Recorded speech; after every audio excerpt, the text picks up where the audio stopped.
ഹരേ Krishna. So Bhagavad Gita ക്ലാസ്സിലേക്ക് ഒരിക്കൽ കൂടി സ്വാഗതം. അപ്പോൾ ഭഗവാൻ കർമ്മത്തെക്കുറിച്ച് പറഞ്ഞു, എങ്ങനെ കർമ്മം ചെയ്യണം. അതായത് കർമ്മം ചെയ്യേണ്ടത് കർമ്മഫലങ്ങളിൽ യാതൊരുവിധ അധികാരവുമില്ല. കർമ്മത്തിൽ നിന്നുളവാകുന്ന ഹേതു ഞാനാണെന്ന് കരുതരുത്. അങ്ങനെ കർമ്മഫലത്തിനെ പറ്റി കർമ്മഫലത്തിൻ്റെ അധികാരം നമുക്കില്ല, ഹേതു ഞാനാണെന്ന് ചിന്തിക്കരുത്. ഇതാണ് കഴിഞ്ഞ പ്രാവശ്യം പറഞ്ഞത്. അങ്ങനെ ബുദ്ധിയോഗം കൊണ്ട് അവരം കർമ്മ, അതായത് ദുഷ്കർമ്മങ്ങളിൽ നിന്നൊക്കെ വിട്ടുനിൽക്കണം എന്നാണ് പറഞ്ഞത്. അപ്പോൾ ഈ ശ്ലോകത്തിൽ പറയുന്നത്, ഇനിയുള്ള ശ്ലോകങ്ങളിൽ ഒരു 4 ശ്ലോകങ്ങളിൽ ബുദ്ധിയോഗത്തിൻ്റെ പ്രയോജനങ്ങൾ എന്തൊക്കെയാണ്. അർജുനോട് പറഞ്ഞു ബുദ്ധിയോഗത്തിൽ പ്രവേശിക്കാനാണ് പറഞ്ഞത്. അപ്പോൾ ബുദ്ധിയോഗത്തിൻ്റെ പ്രയോജനങ്ങൾ എന്തൊക്കെയാണ് ഇതിൽ പറയുന്നത്, 50-ൽ പറയുന്നത്, ഭക്തിഭരിതമായ സേവനത്തിൽ ഏർപ്പെടുന്നവന് ഇഹലോകത്തിൽ തന്നെ നല്ലതും ചീത്തയുമായ കർമ്മങ്ങളിൽ നിന്ന് മുക്തനാകാം. അതിനാൽ യോഗത്തിനായി യത്നിക്കുക. അല്ലയോ അർജുന, കർമ്മകുശലതയാണ് യോഗം.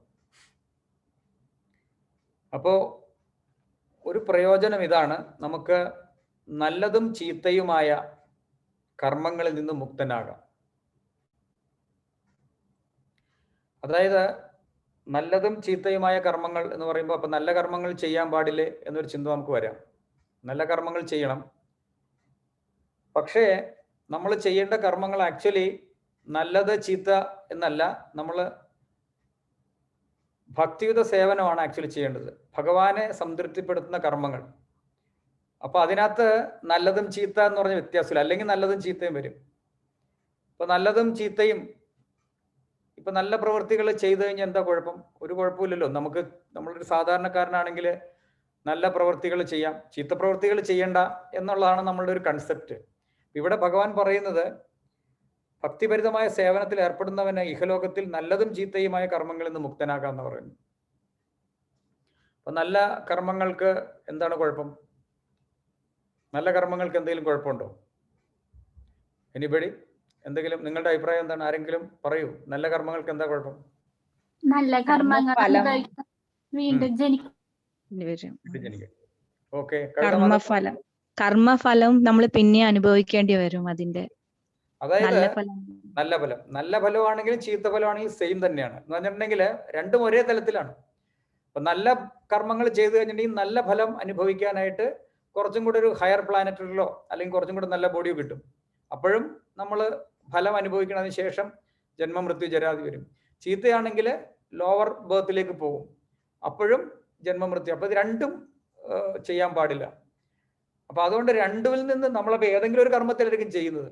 അപ്പൊ അതുകൊണ്ടാണ് ഈ ഭക്തിയുത സേവനത്തിന്റെ പ്രാധാന്യം. അതായത് കൃഷ്ണ കോൺഷ്യസ് ആക്ടിവിറ്റി അല്ലെങ്കിൽ കൃഷ്ണാവബോധത്തിൽ പ്രവർത്തിക്കുമ്പോൾ നമുക്കൊരു ന്യൂട്രൽ അവസ്ഥയിൽ വരാൻ സാധിക്കും. കാരണം ആ പ്രവർത്തനങ്ങളെല്ലാം അകർമ്മ എന്നാണ് പറയുന്നത്. അതായത് നമുക്ക് അതിൻ്റെ കർമ്മഫലങ്ങളില്ല. കാരണം ഭഗവാന് വേണ്ടി ചെയ്യുന്ന അതിൻ്റെ ഒരു പ്രത്യേകതയാണ്, ആ കർമ്മത്തിൻ്റെ പ്രത്യേകതയാണ്. അപ്പൊ അതുകൊണ്ട് ഈ ബുദ്ധിയോഗത്തിൽ പ്രവർത്തിക്കുമ്പോൾ ഒരു ഗുണം, ഒരു പ്രയോജനം എന്ന് പറഞ്ഞിട്ടുണ്ടെങ്കിൽ നല്ലതും ചീത്തയുമായ കർമ്മങ്ങളിൽ നിന്ന് മുക്തനാവാം. അപ്പൊ നമുക്കറിയാം, നമ്മൾ കൃഷ്ണാവബോധത്തിൽ വന്ന് നമ്മൾ പ്രവർത്തിക്കാൻ, നമ്മൾ സാധകരാണ്. നമ്മൾ സാധന ഭക്തി ചെയ്യുന്ന ആൾക്കാരാണ് സാധകര്. സാധന എന്ന് പറഞ്ഞിട്ടുണ്ടെങ്കിൽ പ്രാക്ടീസ് എന്നാണ് അർത്ഥം. പ്രാക്ടീസ് എന്ന് പറഞ്ഞാൽ പെർഫെക്ഷൻ ഇല്ലാത്ത ആൾക്കാരാണ് പ്രാക്ടീസ് ചെയ്യുന്നത്, അല്ലേ? പെർഫെക്ഷൻ ആൾക്കാർ പ്രാക്ടീസ് ചെയ്യേണ്ട ആവശ്യമില്ല. അപ്പം നമ്മളെല്ലാവരും അങ്ങനെയാണ്, നമ്മൾ പ്രാക്ടീസ് ചെയ്യണം ഭക്തിയുത സേവനം, സാധകരാണ്. അപ്പം എല്ലാവരും അങ്ങനെയാണ്. ഇപ്പോൾ സാധകരല്ലാതെ ഡയറക്റ്റ്ലി ഭഗവാന്റെ കൃപ കൊണ്ടൊക്കെ ഭക്തിയുത സേവനത്തിൽ ഏർപ്പെടുന്ന ആളുകൾ ഉണ്ടാവാം. പക്ഷെ നമ്മൾക്ക് അങ്ങനെയല്ല, നമ്മൾ ആ മാർഗത്തിൽ തന്നെ സാധകരാണ്. നമ്മൾ പ്രാക്ടീസ് ചെയ്ത് പെർഫെക്റ്റ് ചെയ്ത് അങ്ങനെയാണ് നമ്മൾ ഭക്തിയുത സേവനത്തിൽ പുരോഗമിക്കുകയും അതിൻ്റെ പരിപൂർണതയിൽ എത്തുകയും ചെയ്യുന്നത്. അപ്പം നമ്മളെല്ലാം സാധകരാണ്. അപ്പം അതുകൊണ്ട് നമ്മൾ മിസ്റ്റേക്സ് വരാം. അപ്പം അതുകൊണ്ട് അതിനെപ്പറ്റി ഭയപ്പെടേണ്ട ആവശ്യമില്ല. മിസ്റ്റേക്സ് സ്വാഭാവികം, അതാണ് സാധകർ എന്ന് പറയുന്നത്. നമ്മൾ വിചാരിക്കും, ചില ആളുകളൊക്കെ പറയും, പ്രഭു എനിക്ക് ചാൻഡ് ചെയ്തിട്ട് കോൺസെൻട്രേറ്റ് ചെയ്യാൻ പറ്റുന്നില്ല, 108 മന്ത്രങ്ങളിലും മനസ്സ് നിൽക്കുന്നില്ല എന്നൊക്കെ പറയും. ആരുടെ മനസ്സാണ് 108 മന്ത്രങ്ങൾ നിൽക്കുന്നത്? വലിയ പാടാണ്. അത് വലിയ പാടാണ് ആക്ച്വലി. എല്ലാവരുടെയും മനസ്സ് 308 ഒരു മാല ജപിക്കുമ്പോൾ 108 മന്ത്രങ്ങളും ചിലപ്പോൾ കേൾക്കാൻ സാധിച്ചെന്ന് വരില്ല. അപ്പൊ അതുകൊണ്ട് നമ്മൾ വീണ്ടും പ്രാക്ടീസ് ചെയ്യും. ഇത് സാധനയാണ്. അപ്പൊ വീണ്ടും 108 മന്ത്രങ്ങൾ ജപിക്കും. അങ്ങനെ നമ്മൾ ഇത് പെർഫെക്റ്റ് ചെയ്യാനുള്ള ശ്രമം നടത്തും. യെസ്, തീർച്ചയായിട്ടും നമുക്ക് പുരോഗതിയുണ്ട്. നമ്മുടെ പല ചീത്ത പ്രവൃത്തികളും, ഇതിന്റെ പറയുന്നത് നല്ലതും ചീത്തയുമായ കർമ്മങ്ങളിൽ നിന്ന് പല കർമ്മങ്ങളും ചീത്ത കർമ്മങ്ങളിൽ നിന്ന് നമ്മൾ വിടാൻ തുടങ്ങിക്കഴിഞ്ഞു കൃഷ്ണാവബോധത്തിൽ വന്നതിന് ശേഷം, ഇല്ലേ? നമ്മൾ പ്രാക്ടീസ് ചെയ്യാൻ തുടങ്ങിയിട്ട് അധികം നാളുകളായിട്ടില്ല. ഇപ്പൊ നോക്കിയാൽ തന്നെ നമുക്കറിയാം പല അവരം കർമ്മ, അങ്ങനെ ആ കർമ്മങ്ങളിൽ നിന്ന് നമ്മളെല്ലാം ഈ ബുദ്ധിയോഗം കൊണ്ട് നമ്മൾ കൃഷ്ണാവബോധ പ്രവർത്തനം കൊണ്ട് അതിൽ നിന്ന് വിട്ടു നിൽക്കാൻ നമുക്ക് കഴിഞ്ഞു. അത് ഇതിന്റെ പ്രാക്ടിക്കൽ ആയിട്ടുള്ള എക്സാമ്പിൾ ആണ് ഭഗവാൻ പറയുന്നത്. കറക്റ്റാണ്. നമുക്ക് പല കർമ്മങ്ങളിൽ നിന്നും നമ്മളുടെ സ്വന്തം ജീവിതം എടുത്താൽ തന്നെ അറിയാം നമ്മൾ എങ്ങനെയൊക്കെയാണ് ഇവിടെ വരുമ്പോഴുണ്ടായിരുന്നത്. ആ വരണ സമയത്തും ഇപ്പോഴുള്ള സമയത്തും തമ്മിൽ ഒരുപാട് വ്യത്യാസങ്ങളുണ്ട്. അതിൽ നിന്ന് തന്നെ നമുക്ക് ഒരുപാട് ജന്മങ്ങളിൽ നിന്ന് നമുക്ക് ജന്മങ്ങളെയൊക്കെ ഭഗവാൻ ഇങ്ങനെ കട്ട് ചെയ്ത് തന്നിട്ടുണ്ടാവും. തീർച്ചയായിട്ടും ആലോചിച്ചറിയാം. ഇതാണ് ഇതിന്റെ ഒരു എക്സാമ്പിൾ പറയുന്നത്. ഇവിടെ പറയുന്നത് യോഗ കർമ്മഷു കൗശലം എന്ന് പറഞ്ഞിട്ടുണ്ടെങ്കിൽ കർമ്മ കുശലതയാണ് യോഗം എന്ന് പറയുന്നത്. അപ്പൊ യോഗം എന്ന് പറഞ്ഞാൽ ആക്ച്വലി ഭഗവാനുമായിട്ട് കണക്ടിവിറ്റി ആണ്. അപ്പൊ ഇവിടെ പറയുന്നത് കർമ്മകുശലത, അതായത് ഒരാള് കർമ്മകുശലത എക്സ്പെർട്ടൈസ് ഇൻ കർമ്മ. അപ്പൊ ഒരു കർമ്മം ചെയ്യുന്നതിൽ എക്സ്പെർട്ട് ആണ് യോഗം എന്നാണ് ഇവിടെ ഭഗവാൻ പറയുന്നത്. പക്ഷെ നമ്മൾ തോന്നാം അപ്പൊ നമ്മളൊരു പ്രവൃത്തിയിലെ എക്സ്പെർട്ട് ആണെങ്കിൽ അത് യോഗമാണോ? അങ്ങനെയല്ല ഭഗവാൻ ഉദ്ദേശിക്കുന്നത്. അതായത് പ്രാക്ടിക്കലായിട്ട് നമ്മൾ ചിന്തിക്കുമ്പോൾ കൃഷ്ണാവബോധത്തിൽ നമ്മൾ പ്രവർത്തിക്കുന്ന, നമ്മൾ കർമ്മം ചെയ്യണം. അപ്പൊ നമ്മുടെ എല്ലാ കർമ്മങ്ങളും യോഗമാക്കി മാറ്റണം. അതാണ് കർമ്മകുശലത എന്ന് പറഞ്ഞാൽ. യോഗം എന്ന് പറഞ്ഞാൽ ഭഗവാനുമായിട്ട് കണക്റ്റഡ് ആക്കണം. അത് നമുക്ക് ചെയ്യാൻ സാധിക്കും. ഞാൻ കഴിഞ്ഞ ക്ലാസ്സുകളിലൊക്കെ പറഞ്ഞിട്ടുണ്ടായിരുന്നു എങ്ങനെയാണ് നമ്മളുടെ കർമ്മങ്ങളെല്ലാം ഭഗവാനുമായിട്ട് നമ്മുടെ എല്ലാ ആക്ടിവിറ്റീസിനെയും ഭഗവാനുമായിട്ട് കണക്റ്റഡ് ആക്കാൻ സാധിക്കും. നമ്മൾ ഈവൻ നമ്മുടെ സാധാരണ ഭൗതികമായിട്ടുള്ള എല്ലാ കർമ്മങ്ങളും ഭഗവാനുമായിട്ട് ഗ്രാജുവലി നമുക്ക് കണക്റ്റഡ് ആക്കാൻ കഴിയും. അതിനുള്ള എക്സ്പെർട്ടൈസ് ആണ് ആക്ച്വലി നമുക്ക് ഗുരുക്കന്മാർ പറഞ്ഞു തരുന്നത്. എങ്ങനെയാണ് നമ്മുടെ ഈ ഗുരു എന്ന് പറഞ്ഞിട്ടുണ്ടെങ്കിൽ ആക്ച്വലി നമ്മുടെ പ്രാക്ടിക്കൽ ലൈഫിനെ ആത്മീയമാക്കി മാറ്റാനുള്ള ആ വഴി പറഞ്ഞു തരുന്നതാണ്. കാരണം അദ്ദേഹത്തിന് അറിയാം നമ്മളുടെ അവസ്ഥ എന്താണ്. അപ്പൊ ഇതിനെ എങ്ങനെ കൃഷ്ണ കോൺഷ്യസ് ആക്കാം, അല്ലെങ്കിൽ കൃഷ്ണാവബോധത്തിലാക്കാം ഈ കർമ്മത്തെ, അല്ലെങ്കിൽ ഇതിനെങ്ങനെ നമ്മുടെ ജീവിതത്തെ കംപ്ലീറ്റ് എങ്ങനെ കൃഷ്ണാഘോഷത്തിലാക്കാം ഗ്രാജുവലി എന്നുള്ളതാണ് ആക്ച്വലി ഗുരുക്കന്മാർ പറഞ്ഞു തരുന്നത്. അപ്പൊ അങ്ങനെ ഗുരുക്കന്മാരുടെ നിർദ്ദേശപ്രകാരം നമ്മൾ നമ്മുടെ ജീവിതത്തെ ഗ്രാജുവലി നമ്മൾ ഭഗവാനിലേക്ക് മാറ്റി ഇപ്പൊ നമ്മുടെ വീടിന്റെ നായകൻ ഇപ്പോ ഭഗവാനാണ്. അപ്പൊ അങ്ങനെ ഭഗവാന് വേണ്ടിയിട്ടുള്ള സേവനമാണ് നമ്മളിപ്പോ മെയിനായിട്ട് ചെയ്യുന്നത്. നമ്മൾ ഭഗവാന്റെ സേവനത്തിന് വേണ്ടിയിട്ട് നമ്മൾ വർക്ക് ചെയ്യുന്നു. ഭഗവാന്റെ സേവനമായിട്ട് നമ്മൾ ഭക്ഷണം കഴിക്കുന്നു. കാരണം ഭഗവാന് നിവേദിച്ച പ്രസാദം. അപ്പൊ അങ്ങനെ നമ്മുടെ ജീവിതത്തിലെ എല്ലാ കർമ്മങ്ങളെയും ഭഗവാനുമായിട്ട് കണക്ട് ചെയ്യുന്നതിനാണ് യോഗ കർമ്മശു കൗശലം എന്ന് പറയുന്നത്. അപ്പൊ അതിനാണ് യോഗം എന്ന് പറയുന്നത്. യോഗ അല്ലെങ്കിൽ യോഗം, ഭഗവാനുമായിട്ട് കണക്റ്റഡ്. അപ്പൊ ഇവിടെ പറയുന്നത് അനാദികാലം മുതൽക്കേ ഓരോ ജീവാത്മാവും നല്ലതും ചീത്തയുമായ സ്വന്തം കർമ്മങ്ങളുടെ നാനാവിധ ഫലങ്ങളെ സഞ്ചയിച്ചു പോരുന്നു. അതായത് പണ്ട് മുതലേ നമ്മുടെ കർമ്മങ്ങള് ചെയ്ത് അതിന്റെ ഫലങ്ങളെ നമ്മൾ സഞ്ചയിച്ചു വന്ന് കളക്ട് ചെയ്തുകൊണ്ടിരിക്കുകയാണ്. അപ്പൊ അങ്ങനെ നല്ലതും ചീത്തയുമായിട്ടുള്ള നമുക്കറിയില്ല. അപ്പൊ എന്തുകൊണ്ടാണത്? കാരണം എന്ന് വെച്ചിട്ടുണ്ടെങ്കിൽ നമ്മൾ ഈ കർമ്മഫലങ്ങളെ ഇങ്ങനെ കളക്ട് ചെയ്ത് കൊണ്ടുവരികയാണ്. ആ കർമ്മങ്ങളുടെ ഒരു കളക്ഷനാണ് ആക്ച്വലി നമ്മളുടെ ഈ ശരീരം. ഇപ്പൊ ഈ ശരീരം എന്ന് പറഞ്ഞാൽ ഞാൻ പണ്ട് മുതൽ ചെയ്തിട്ടുള്ള കർമ്മങ്ങളുടെ റിസൾട്ടാണിത്. നമ്മളുടെ ഓരോരുത്തരെയും ശരീരം നോക്കി കഴിഞ്ഞിട്ടുണ്ടെങ്കിൽ അതാണ്. അപ്പോൾ ആ കർമ്മഫലങ്ങളാണ് ഈ ശരീരം കൊണ്ട് നമ്മൾ അനുഭവിച്ചുകൊണ്ടിരിക്കുന്നത്. അപ്പൊ നമുക്ക് ഇതിനകത്ത് വരുന്ന എല്ലാ കാര്യങ്ങളും നമ്മൾ ഒരു കുറ്റവും വിചാരിക്കേണ്ട, നമ്മൾ തന്നെയാണ് ഉത്തരവാദി. അപ്പൊ അതുകൊണ്ടാണ് കൃഷ്ണാവബോധത്തിൽ വരുമ്പോഴത്തേക്ക് നമുക്ക് കുറച്ചൊക്കെ റിലാക്സ്ഡ് ആവും നമ്മൾ. കാരണം എന്താണെങ്കിൽ നമുക്കറിയാം വരാനുണ്ട്. കാരണം നമ്മൾ തന്നെ ചെയ്തതാണെന്ന് അറിയുമ്പോൾ നമുക്ക്, അല്ലെങ്കിൽ നമ്മൾ ആരെങ്കിലും വഴി ചാരിക്കൊണ്ടിരിക്കും, ഇതായവരുടെ കുറ്റമാണ് ഇവരുടെ കുറ്റമാണെന്നൊക്കെ പറയും. അങ്ങനെ പലതും ഒരു നിവൃത്തിയില്ലെങ്കിൽ ഡോക്ടറിനെ കുറ്റപ്പെടുത്തുകയും ചെയ്യും. അപ്പൊ ഇതങ്ങനെയല്ല. ഇവിടെ പറയുന്നത് ഓരോ ജീവാത്മാവും നല്ലതും ചീത്തയുമായ സ്വന്തം കർമ്മങ്ങളുടെ നാനാവിധ ഫലങ്ങളെ സഞ്ചയിച്ചു പോരുന്നു. എന്തുകൊണ്ടാണ് അങ്ങനെ സഞ്ചയിക്കാൻ കാരണം വെച്ചിട്ടുണ്ടെങ്കിൽ തൻ്റെ മൂലസ്വരൂപത്തെക്കുറിച്ച് അവൻ നിരന്തരം അജ്ഞനാണ്. അതാണ് കാരണം. വളരെ ഇമ്പോർട്ടൻ്റ് ആയിട്ട് കാര്യമാണ് അജ്ഞത, ഇഗ്നറൻസ്. എന്തിനെ പറ്റിയുള്ള ഇഗ്നറൻസ് ആണ്? തൻ്റെ മൂലസ്വരൂപം. അപ്പൊ തൻ്റെ മൂലസ്വരൂപത്തെക്കുറിച്ചുള്ള ഇഗ്നറൻസ് ആണ് ഇതുവരെയുള്ള ഈ ട്രാവലിങ്ങിന്റെ കാരണം. ഇവിടം വരെ എത്തി. ഇനി ഈ ഭൗതിക ഈ മനുഷ്യ ശരീരത്തിൽ എത്തിക്കഴിഞ്ഞു. അപ്പൊ മൂലസ്വരൂപത്തെക്കുറിച്ച് അറിഞ്ഞു കഴിഞ്ഞിട്ടുണ്ടെങ്കിൽ ഇതിൽ നിന്ന് മാറാന്നാണ് ഇവിടെ പറയുന്നത്. അപ്പോൾ അജ്ഞനായതുകൊണ്ട് ഇപ്പൊ മൂലസ്വരൂപത്തെക്കുറിച്ച് അറിയുകയാണെങ്കിൽ നമുക്കിന്ന് മാറാന്നാണ് ഇതിന്റെ അർത്ഥം. എന്താണ് നമ്മുടെ മൂലസ്വരൂപം? എന്താണ് മൂലസ്വരൂപം? ആരെങ്കിലും ഒന്ന് പറയാമോ? മൂലസ്വരൂപം എന്താണ് നമ്മുടെ? ഭഗവാന്റെ സേവകനാണ് നമ്മള്. ഭഗവത് സേവനമാണ് നമ്മുടെ ഡ്യൂട്ടി. ഭഗവാന്റെ പാർട്ട് ആൻഡ് പാർസൽ ആണ് നമ്മൾ എന്നുള്ള. Thank you Mataji. Correct, excellent. അതാണ് എൻ്റെ ഉത്തരം. മൂലസ്വരൂപം എന്ന് പറഞ്ഞാൽ ഫസ്റ്റ് ഞാൻ ഈ ശരീരമല്ല, ആത്മാവാണ്. ഇതാണ് ജ്ഞാനം. അതായത് ഞാൻ ആത്മാവാണ്, ഞാൻ ഭഗവാന്റെ അംശമാണ്, എൻ്റെ ഡ്യൂട്ടി ഭഗവത് സേവനമാണ്. ഇതാണ് നോളജ്. ഓക്കെ, ഇതാണ് കൃഷ്ണാവബോധം. ഇങ്ങനെ വന്നു കഴിഞ്ഞിട്ടുണ്ടെങ്കിൽ പിന്നെ എൻ്റെ ഡ്യൂട്ടി സേവനമാണെങ്കിൽ പിന്നെ ആ സേവനം ചെയ്താൽ മതി. അപ്പൊ ഇത്രയും നാളത്തെ നമ്മുടെ ജന്മത്തില് ഇതറിയില്ലായിരുന്നു. അങ്ങനെ ചെയ്താണ് നമുക്കിത് കിട്ടിയിരിക്കുന്നത്. സോ നമ്മൾ ഇവിടെ വന്നു. ഇനി നമ്മൾ അറിഞ്ഞു കഴിഞ്ഞാൽ നമ്മൾ എന്ത് ചെയ്യണം? അതനുസരിച്ച് പ്രവർത്തിക്കണം. അപ്പൊ അങ്ങനെ പ്രവർത്തിച്ചു കഴിഞ്ഞാൽ എന്ത് ചെയ്യും? സർവ്വവിധേനയും കൃഷ്ണ ഭഗവാന് സ്വയം സമർപ്പണം ചെയ്ത് ജനിമൃതികളുടെയും കർമ്മപ്രതികർമ്മങ്ങളുടെയും ചങ്ങലക്കെട്ടിൽ നിന്ന് മുക്തനാവുക എന്നുള്ള ഭഗവത്ഗീതയുടെ സന്ദേശം ഉൾക്കൊള്ളുമ്പോൾ ഈ അജ്ഞാനം നീങ്ങും. അപ്പൊ ഈ അജ്ഞാനം നീങ്ങണമെങ്കിൽ നമ്മൾ ഭഗവാന്റെ സേവനം ചെയ്യണം, ഭഗവാന് സമർപ്പണം ചെയ്യണം. ഫസ്റ്റ് സമർപ്പണം ചെയ്ത് ഭഗവാനെ സേവനം ചെയ്ത് ഭഗവത്ഗീതയുടെ സന്ദേശം ഉൾക്കൊണ്ടാൽ ഇത് തീരും, ഈ അജ്ഞാനം തീരും. അങ്ങനെ നമ്മൾ ഭഗവത്ഗീതയിൽ ഓൾറെഡി പറയുന്നുണ്ട് ഭഗവാൻ ഇതൊക്കെ. അപ്പൊ ആ സന്ദേശം സ്വീകരിച്ചു കഴിഞ്ഞിട്ടുണ്ടെങ്കിൽ ഈ അജ്ഞാനം മാറും. അപ്പൊ നമ്മൾ ജ്ഞാനത്തിൽ ആക്ട് ചെയ്യാൻ തുടങ്ങുമ്പോൾ നമുക്ക് ഈ റിസൾട്ട്, ഈ കർമ്മഫലങ്ങൾ, നല്ലതും ചീത്തയായ കർമ്മഫലങ്ങൾ ഉണ്ടാവില്ല. അപ്പൊ പിന്നെ നമുക്ക് വീണ്ടും ഈ ശരീരം സ്വീകരിക്കേണ്ട ആവശ്യമില്ല. ഇതാണ് ഇതിന്റെ പ്രിൻസിപ്പിൾ. അപ്പൊ ജ്ഞാനത്തിലേക്ക് വരണം. അപ്പൊ അതുകൊണ്ട് ഭഗവത്ഗീത ക്ലാസ്സിൽ ഇരിക്കണം. ഭഗവത്ഗീത ക്ലാസ്സിൽ ഇരുന്നാൽ മാത്രം പോരാ, ഇതിൽ പറയുന്ന കാര്യങ്ങൾ ഫോളോ ചെയ്യുകയും ചെയ്യണം.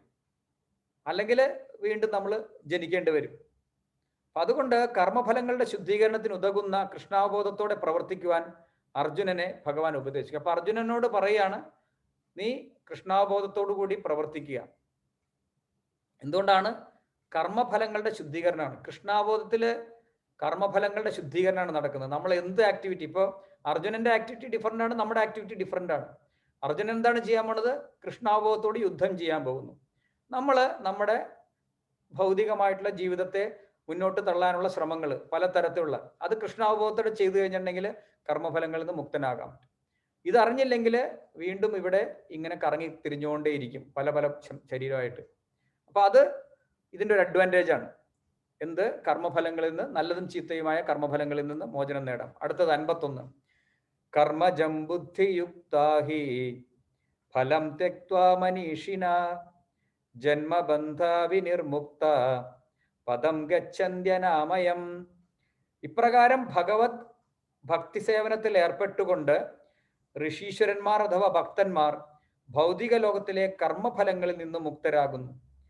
ഇങ്ങനെ ജനന മരണ ശൃംഖലയിൽ നിന്ന് മോചിതരായി അവർ ദൈവസന്നിധിയിൽ എത്തിച്ചേർന്ന് സകല കഷ്ടതകൾക്കും ഉപരിയായ അവസ്ഥയിൽ എത്തിച്ചേരുന്നു. അപ്പൊ ഇതിന്റെ അടുത്ത അഡ്വാൻറ്റേജ് ആണ്. അപ്പൊ ആദ്യം കർമ്മഫലങ്ങളിൽ നിന്ന്, നല്ലതും ചീത്തയുമായ കർമ്മഫലങ്ങളിൽ നിന്ന് മാറാം. രണ്ടാമതിവിടെ പറയുന്നത് ജനന മരണ ശൃംഖലയിൽ നിന്ന് മോചനം നേടാന്നാണ് പറയുന്നത്. ജനന മരണ ശൃംഖലയിൽ നിന്ന് മോചനം നേടാം. അപ്പോ എന്നിട്ട് എങ്ങോട്ടാണ് പോകുന്നത്? ജനനമരണ ശൃംഖലയിൽ നിന്ന് മോചനം നേടുമ്പോൾ ഇപ്രകാരം ഭഗവത് ഭക്തി സേവനത്തിൽ ഏർപ്പെട്ടുകൊണ്ട് ഋഷീശ്വരന്മാർ ഭൗതിക ലോകത്തിലെ കർമ്മഫലങ്ങളിൽ നിന്ന് മുക്തരാകുന്നു. ഇങ്ങനെ ജനനമരണ ശൃംഖലയിൽ നിന്ന് മോചിതരായ അവർ സകല കഷ്ടതകൾക്കും ഉപരിയായ അവസ്ഥയിൽ എത്തിച്ചേരുന്നു. അപ്പോ ഈ സകല കഷ്ടതകളും മാറണമെങ്കിൽ ഈ ജനന മരണത്തിൽ നിന്ന് മോചനം നേടണം. ഇവിടെ ഏത് ശരീരം സ്വീകരിച്ചാലും കഷ്ടതകൾ ഉണ്ടാകും. അപ്പൊ അതിനൊരു ഉദാഹരണം ഇവിടെ പറയുന്നുണ്ട്. ഇപ്പൊ ശ്രീമദ് ഭാഗവതത്തില് 10:14-58 പറയുന്നുണ്ട്.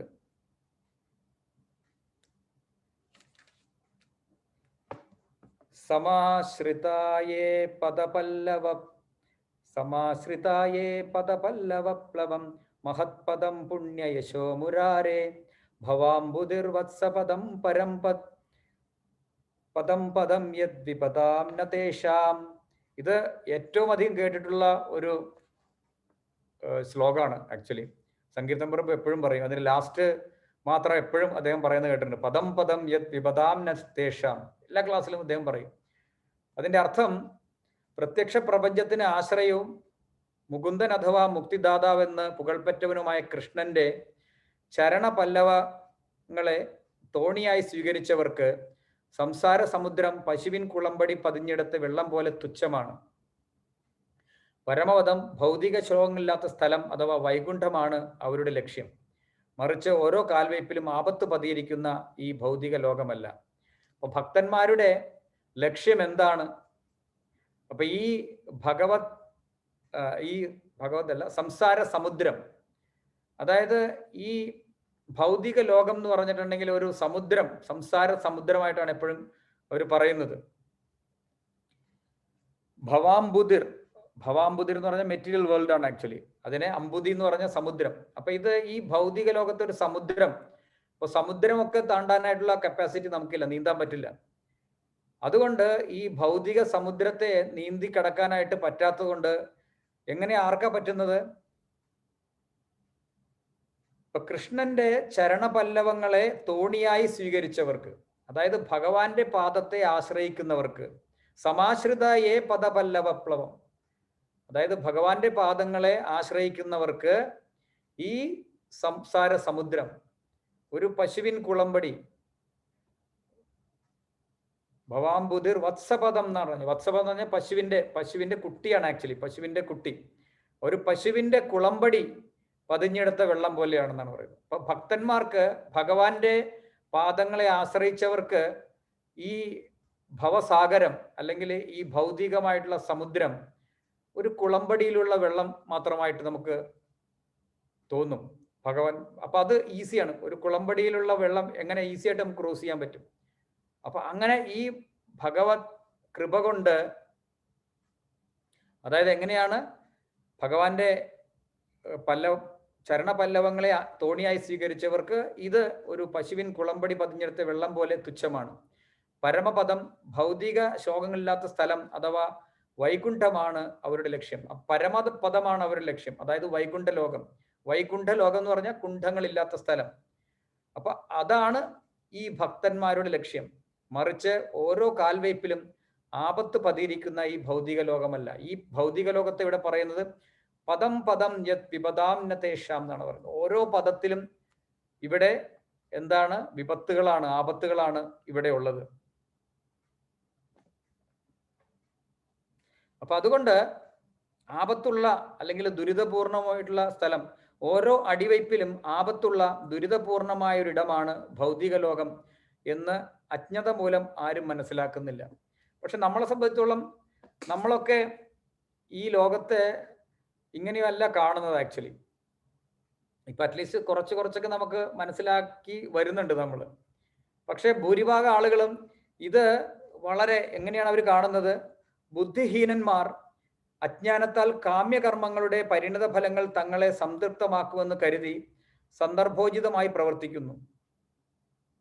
അപ്പോ ഈ കാമ്യകർമ്മങ്ങൾ കൊണ്ട് ഇവിടെ കിടന്ന് ഹാർഡ് വർക്ക് ചെയ്തു കഴിഞ്ഞാൽ നമുക്ക് സന്തോഷം ഉണ്ടാവും, നമ്മളുടെ ജീവിതത്തിലെ പ്രശ്നങ്ങളെല്ലാം മാറും, നമ്മൾക്ക് അടിവെച്ച് ഉയരാൻ സാധിക്കുമെന്നൊക്കെയാണ് ആളുകൾ കരുതുന്നത്. അങ്ങനെയാണ് ആളുകൾ ഇവിടെ ഓരോരോ പരിപാടികളായിട്ട് മുന്നോട്ട് പോയിക്കൊണ്ടിരിക്കുന്നത്. ഇത് ഭഗവാൻ പറയുന്നത് ഇത് ഓരോ സ്റ്റെപ്പിലും ആപത്തിലേക്കാണ് നമ്മൾ പോയിക്കൊണ്ടിരിക്കുന്നത്. ഈ ഭൗതിക ലോകത്തിലെ ഓരോ സ്റ്റെപ്പും ആപത്തിലേക്കാണ്. അപ്പൊ അത്രയ്ക്ക് ദുരിതപൂർണമായ ഒരു സ്ഥലമാണെന്നാണ് പറയുന്നത്. ആളുകൾക്കത് മനസ്സിലാകുന്നില്ല. എന്തുകൊണ്ടാണ്? അജ്ഞത കൊണ്ടാണ് അവർക്ക് അത് മനസ്സിലാകാത്തത്. വിശ്വനാഥ ചക്രവർത്തി താക്കൂർ നമ്മുടെ പരമ്പരയിലെ ഒരു ആചാര്യനാണ്. അദ്ദേഹം പറയുന്നത് കർമ്മം ചെയ്യുമ്പോൾ ഇതെങ്ങനെ ഇതിൽ നിന്ന് മാറാൻ പറ്റും എന്നാണ് പറയുന്നത്. അപ്പൊ അദ്ദേഹം പറയുന്നതാണ്, അനാസക്തരായിട്ട് കർമ്മം ചെയ്യുമ്പോൾ, ഇവിടെ വന്നിട്ട് ഇവിടെ കിടന്ന് ഹാർഡ് വർക്ക് ചെയ്യല്ല ചെയ്യുന്നത്, കർമ്മം ചെയ്യുക, പക്ഷേ അനാസക്തരായിട്ട് കർമ്മം ചെയ്യുമ്പോൾ എന്ത് സംഭവിക്കും? എന്തുകൊണ്ടാണ് ഭഗവാൻ അത് അനാസക്തരായിട്ട് ചെയ്യാൻ പറഞ്ഞിട്ടുണ്ടെങ്കിൽ, അനാസക്തരായിട്ട്, അതായത് അതിന്റെ റിസൾട്ടിൽ ആസക്തി ഇല്ലാതെ നമ്മൾ കർമ്മം ചെയ്യാൻ തുടങ്ങും. അങ്ങനെ കർമ്മം ചെയ്തുകൊണ്ടിരിക്കുമ്പോൾ, ഉദാഹരണത്തിന് നമ്മളുടെ റിസൾട്ട്, ഇന്ന റിസൾട്ട് കിട്ടും, അല്ലെങ്കിൽ ഇത് വേണം, അങ്ങനെ വിചാരിക്കാതെ നമ്മൾ ജസ്റ്റ് നമ്മുടെ ഡ്യൂട്ടി ചെയ്ത് പോവുകയാണെങ്കിൽ ഗ്രാജ്വലി നമ്മൾ ആത്മജ്ഞാനത്തിലേക്ക് ഉയരും. ആത്മജ്ഞാനത്തിലേക്ക് ഉയരും എന്ന് പറഞ്ഞിട്ടുണ്ടെങ്കിൽ നമ്മൾ ഞാൻ ആത്മാവാണ്, മറ്റത് ഞാൻ ശരീരമാണ്, ഞാനാണ് എൻജോയർ എന്നുള്ള ചിന്ത വരും. ഇതങ്ങനെയല്ല, ഞാൻ ആത്മാവാണ്, ഭഗവാനാണ് എന്നെ നിയന്ത്രിക്കുന്നത്, ഭഗവാന്റെ കാരുണ്യം കൊണ്ടാണ് ഇതൊക്കെ ചെയ്യാൻ പറ്റുന്നുള്ള ഓട്ടോമാറ്റിക്കായിട്ട് വരും. നമ്മൾ ഈ ഫലം കാംക്ഷയില്ലാതെ കർമ്മം ചെയ്യാൻ തുടങ്ങുമ്പോൾ അങ്ങനെയാണ്. അതുകൊണ്ടാണ് ആ സ്റ്റെപ്പായിട്ട് ഇങ്ങനെ പറഞ്ഞു പോകുന്നത്, ഫലകാംക്ഷയില്ലാതെ. അപ്പോൾ ഫലകാംക്ഷയില്ലാതെ കർമ്മം ചെയ്യുമ്പോൾ മാത്രമാണ് ആ ചിന്ത വരുള്ളൂ. എന്തുകൊണ്ടാന്ന് വെച്ചിട്ടുണ്ടെങ്കിൽ, അല്ലാതെ ചിന്തിച്ചു നോക്കുക, ഫലകാംക്ഷയോടുകൂടി കർമ്മം ചെയ്യുകയാണെങ്കിൽ വിചാരിക്കാം, ഫലകാംക്ഷയോടുകൂടി കർമ്മം ചെയ്യുമ്പോൾ നമ്മൾ എന്താ ചിന്തിക്കുന്നത്? നമ്മളൊരു റിസൾട്ട് പ്രതീക്ഷിക്കുമ്പോൾ, നമ്മൾ കർമ്മം ചെയ്യുമ്പോൾ ആ കർമ്മം ഞാൻ ചെയ്യുന്നത് കൊണ്ടാണ് ആ റിസൾട്ട് വരുന്നതെന്ന് വിചാരിക്കും. അപ്പോൾ ഈ ഞാൻ എന്ന ചിന്ത വരും. ഞാൻ, അതായത് ഞാനാണ് ഇതിന്റെ ഡൂവർ എന്ന് പറയും. അപ്പോഴാണ് നമുക്ക് ഈ ആത്മജ്ഞാനം ഉണ്ടാവില്ല. അപ്പൊ ഞാൻ എന്നുള്ള ചിന്ത വരുമ്പോഴത്തേക്കും കർമ്മഫലം പ്രതീക്ഷിക്കുമ്പോൾ നമുക്ക് അതിന്റെ കർമ്മഫലങ്ങൾ ഉണ്ടാവും. അതിന്റെ റിസൾട്ട് നമ്മൾ അനുഭവിക്കുമ്പോൾ അതിന്റെ പ്രതിക്രിയകൾ നമ്മൾ അനുഭവിക്കേണ്ടി വരും. അപ്പൊ ഈ ഫലകാംക്ഷ ഇല്ലാതെ ജോലി കർമ്മങ്ങൾ ചെയ്യുമ്പോഴാണ് ആക്ച്വലി നമുക്ക് ആത്മജ്ഞാനത്തിലേക്കുള്ള ഒരു ചെറിയ മുന്നേറ്റം വരുന്നത്. നമുക്കറിയാം, നമ്മളിപ്പോ കൃഷ്ണാവബോധത്തിലേക്ക് വന്നതിന് ശേഷം നമുക്ക് അങ്ങനെ ഒരു വലിയ ഒരു പ്ലാനുകളോ ഒന്നുമില്ല. ജസ്റ്റ് വരുന്നത് വരട്ടെ എന്നുള്ള കണ്ടീഷനിൽ വരുമ്പോഴത്തേക്കും നമുക്ക് കുറച്ചും കൂടെയൊക്കെ നമ്മളുടെ നില നിന്നുകൊണ്ട് നമ്മളുടേതായ ആ ആത്മീയ ലെവലിൽ നിന്നുകൊണ്ട് വർക്ക് ചെയ്യാൻ സാധിക്കും. അതേസമയം ഈ ഭൗതികമായിട്ടുള്ള താല്പര്യമൊക്കെ കൂടിയുള്ള ആൾക്കാർ അവരെപ്പോഴും ഈ ആഗ്രഹങ്ങളുമായിട്ട് മുന്നോട്ട് പോകും. അവർക്ക് ആത്മീയമായിട്ട് പുരോഗതി പ്രാപിക്കാൻ സാധിക്കില്ല. അങ്ങനെ ഭൗതിക ചിന്തകളൊക്കെ കൂടുതലുള്ള, ഭൗതിക ചിന്തയോട് മാത്രം ആഭിമുഖ്യമുള്ള ആൾക്കാരാണ് പലരും. നമ്മളുടെ ഇതൊക്കെ കേട്ടിട്ടും അവർ ഇതിനകത്ത് അടുക്കാത്തത് മനസ്സിലായില്ലേ? അവർക്ക് ആ ഭൗതികമായ ചിന്തകളാണ്. കാരണം അത് സാധിക്കണം, ഇത് സാധിക്കണം, ഈ സുഖം കിട്ടണം എന്നുള്ള ചിന്ത കൊണ്ട് അവര് ഭൗതികമായ ചിന്തയിൽ അവര് ആക്ച്വലി ഭഗവാനെ പറ്റി ചിന്തിക്കുന്നില്ല. ഈ ഭൗതിക ചിന്തയിൽ വർക്ക് ചെയ്തിട്ട് ആ റിസൾട്ട് അവർ എൻജോയ് ചെയ്യാനുള്ള ശ്രമമാണ് നടത്തുന്നത്. അതിന്റെ റിസൾട്ട് എന്താണ്? അവർ വീണ്ടും വീണ്ടും ഇവിടെ ജനിക്കേണ്ടി വരും. അപ്പോ വിശ്വനാഥ ചക്രവർത്തി താക്കൂർ പറയുന്നത്, നമ്മൾ അനാസക്തരായിട്ട് കർമ്മം ചെയ്യുമ്പോൾ ആത്മജ്ഞാനത്തിലേക്ക് നമ്മളെ നയിക്കും. കാരണം ഈ ആസക്തി എന്ന് പറയാൻ കാരണം അനാസക്തി, ആസക്തി. അനാസക്തരായിട്ട് കർമ്മം ചെയ്യുമ്പോൾ നമുക്ക് ഭഗവാനിലേക്ക് അല്ല ആത്മജ്ഞാനത്തിലേക്ക് വരും. ആസക്തി എന്ന് പറഞ്ഞിട്ടുണ്ടെങ്കിൽ അത് എൻജോയ്മെന്റ് ആണ്, സെൽഫ് എൻജോയ്മെന്റ് ആണ് ആസക്തി, അല്ലേ? ആസക്തി എന്ന് പറഞ്ഞാൽ നമുക്ക് എൻജോയ് ചെയ്യണം എന്നുള്ള ചിന്ത കൊണ്ടാണ് ആസക്തി വരുന്നത്. അപ്പൊ ആസക്തി എന്ന് പറയുമ്പോഴത്തേക്കും നമ്മൾ സെൽഫ് എൻജോയ്മെന്റ് വരുമ്പോൾ നമ്മളിവിടെ ബദ്ധരാക്കും. അപ്പൊ അനാസക്തരായിട്ട് ചെയ്യുമ്പോൾ നമുക്ക് ആത്മജ്ഞാനം വരും.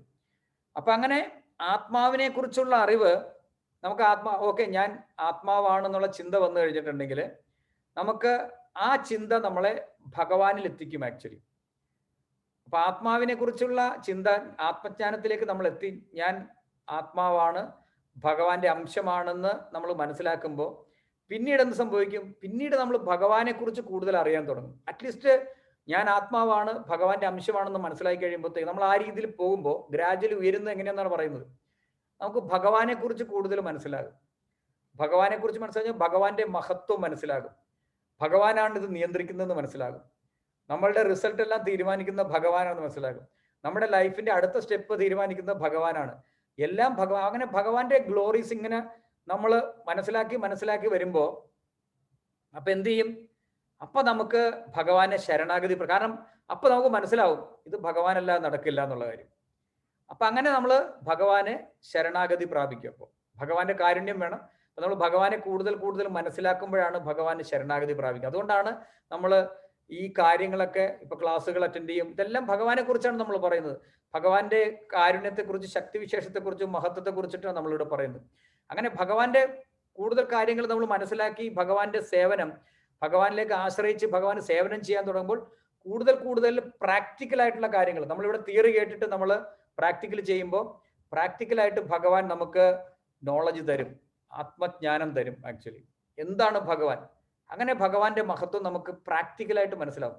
അതിന് പ്രാക്ടിക്കൽ ആക്ടിവിറ്റി ചെയ്യണം, അല്ല തിയറി മാത്രം കേട്ടിട്ട് കാര്യമില്ല. അപ്പൊ അങ്ങനെ നമ്മൾ ശരണാഗതി പ്രാപിക്കുക. എങ്ങനെയാണ് ശരണാഗതി പ്രാപിക്കുന്നത്? നമ്മൾ ശരണാഗതി പ്രാപിക്കുക എന്നർത്ഥം നമ്മൾ സേവനം ചെയ്യുക. വെറുതെ ശരണാഗതി എന്ന് പറഞ്ഞാൽ ഞാൻ കൈകൂപ്പി നമസ്കരിച്ചു, അതല്ല. ശരണാഗതി എന്ന് പറഞ്ഞാൽ സേവനമാണ്. ആക്ച്വലി ശരണാഗതി എന്ന് പറഞ്ഞാൽ ഭഗവാന് ശരണാഗതി പ്രാപിക്കുന്ന സേവനമാണ്.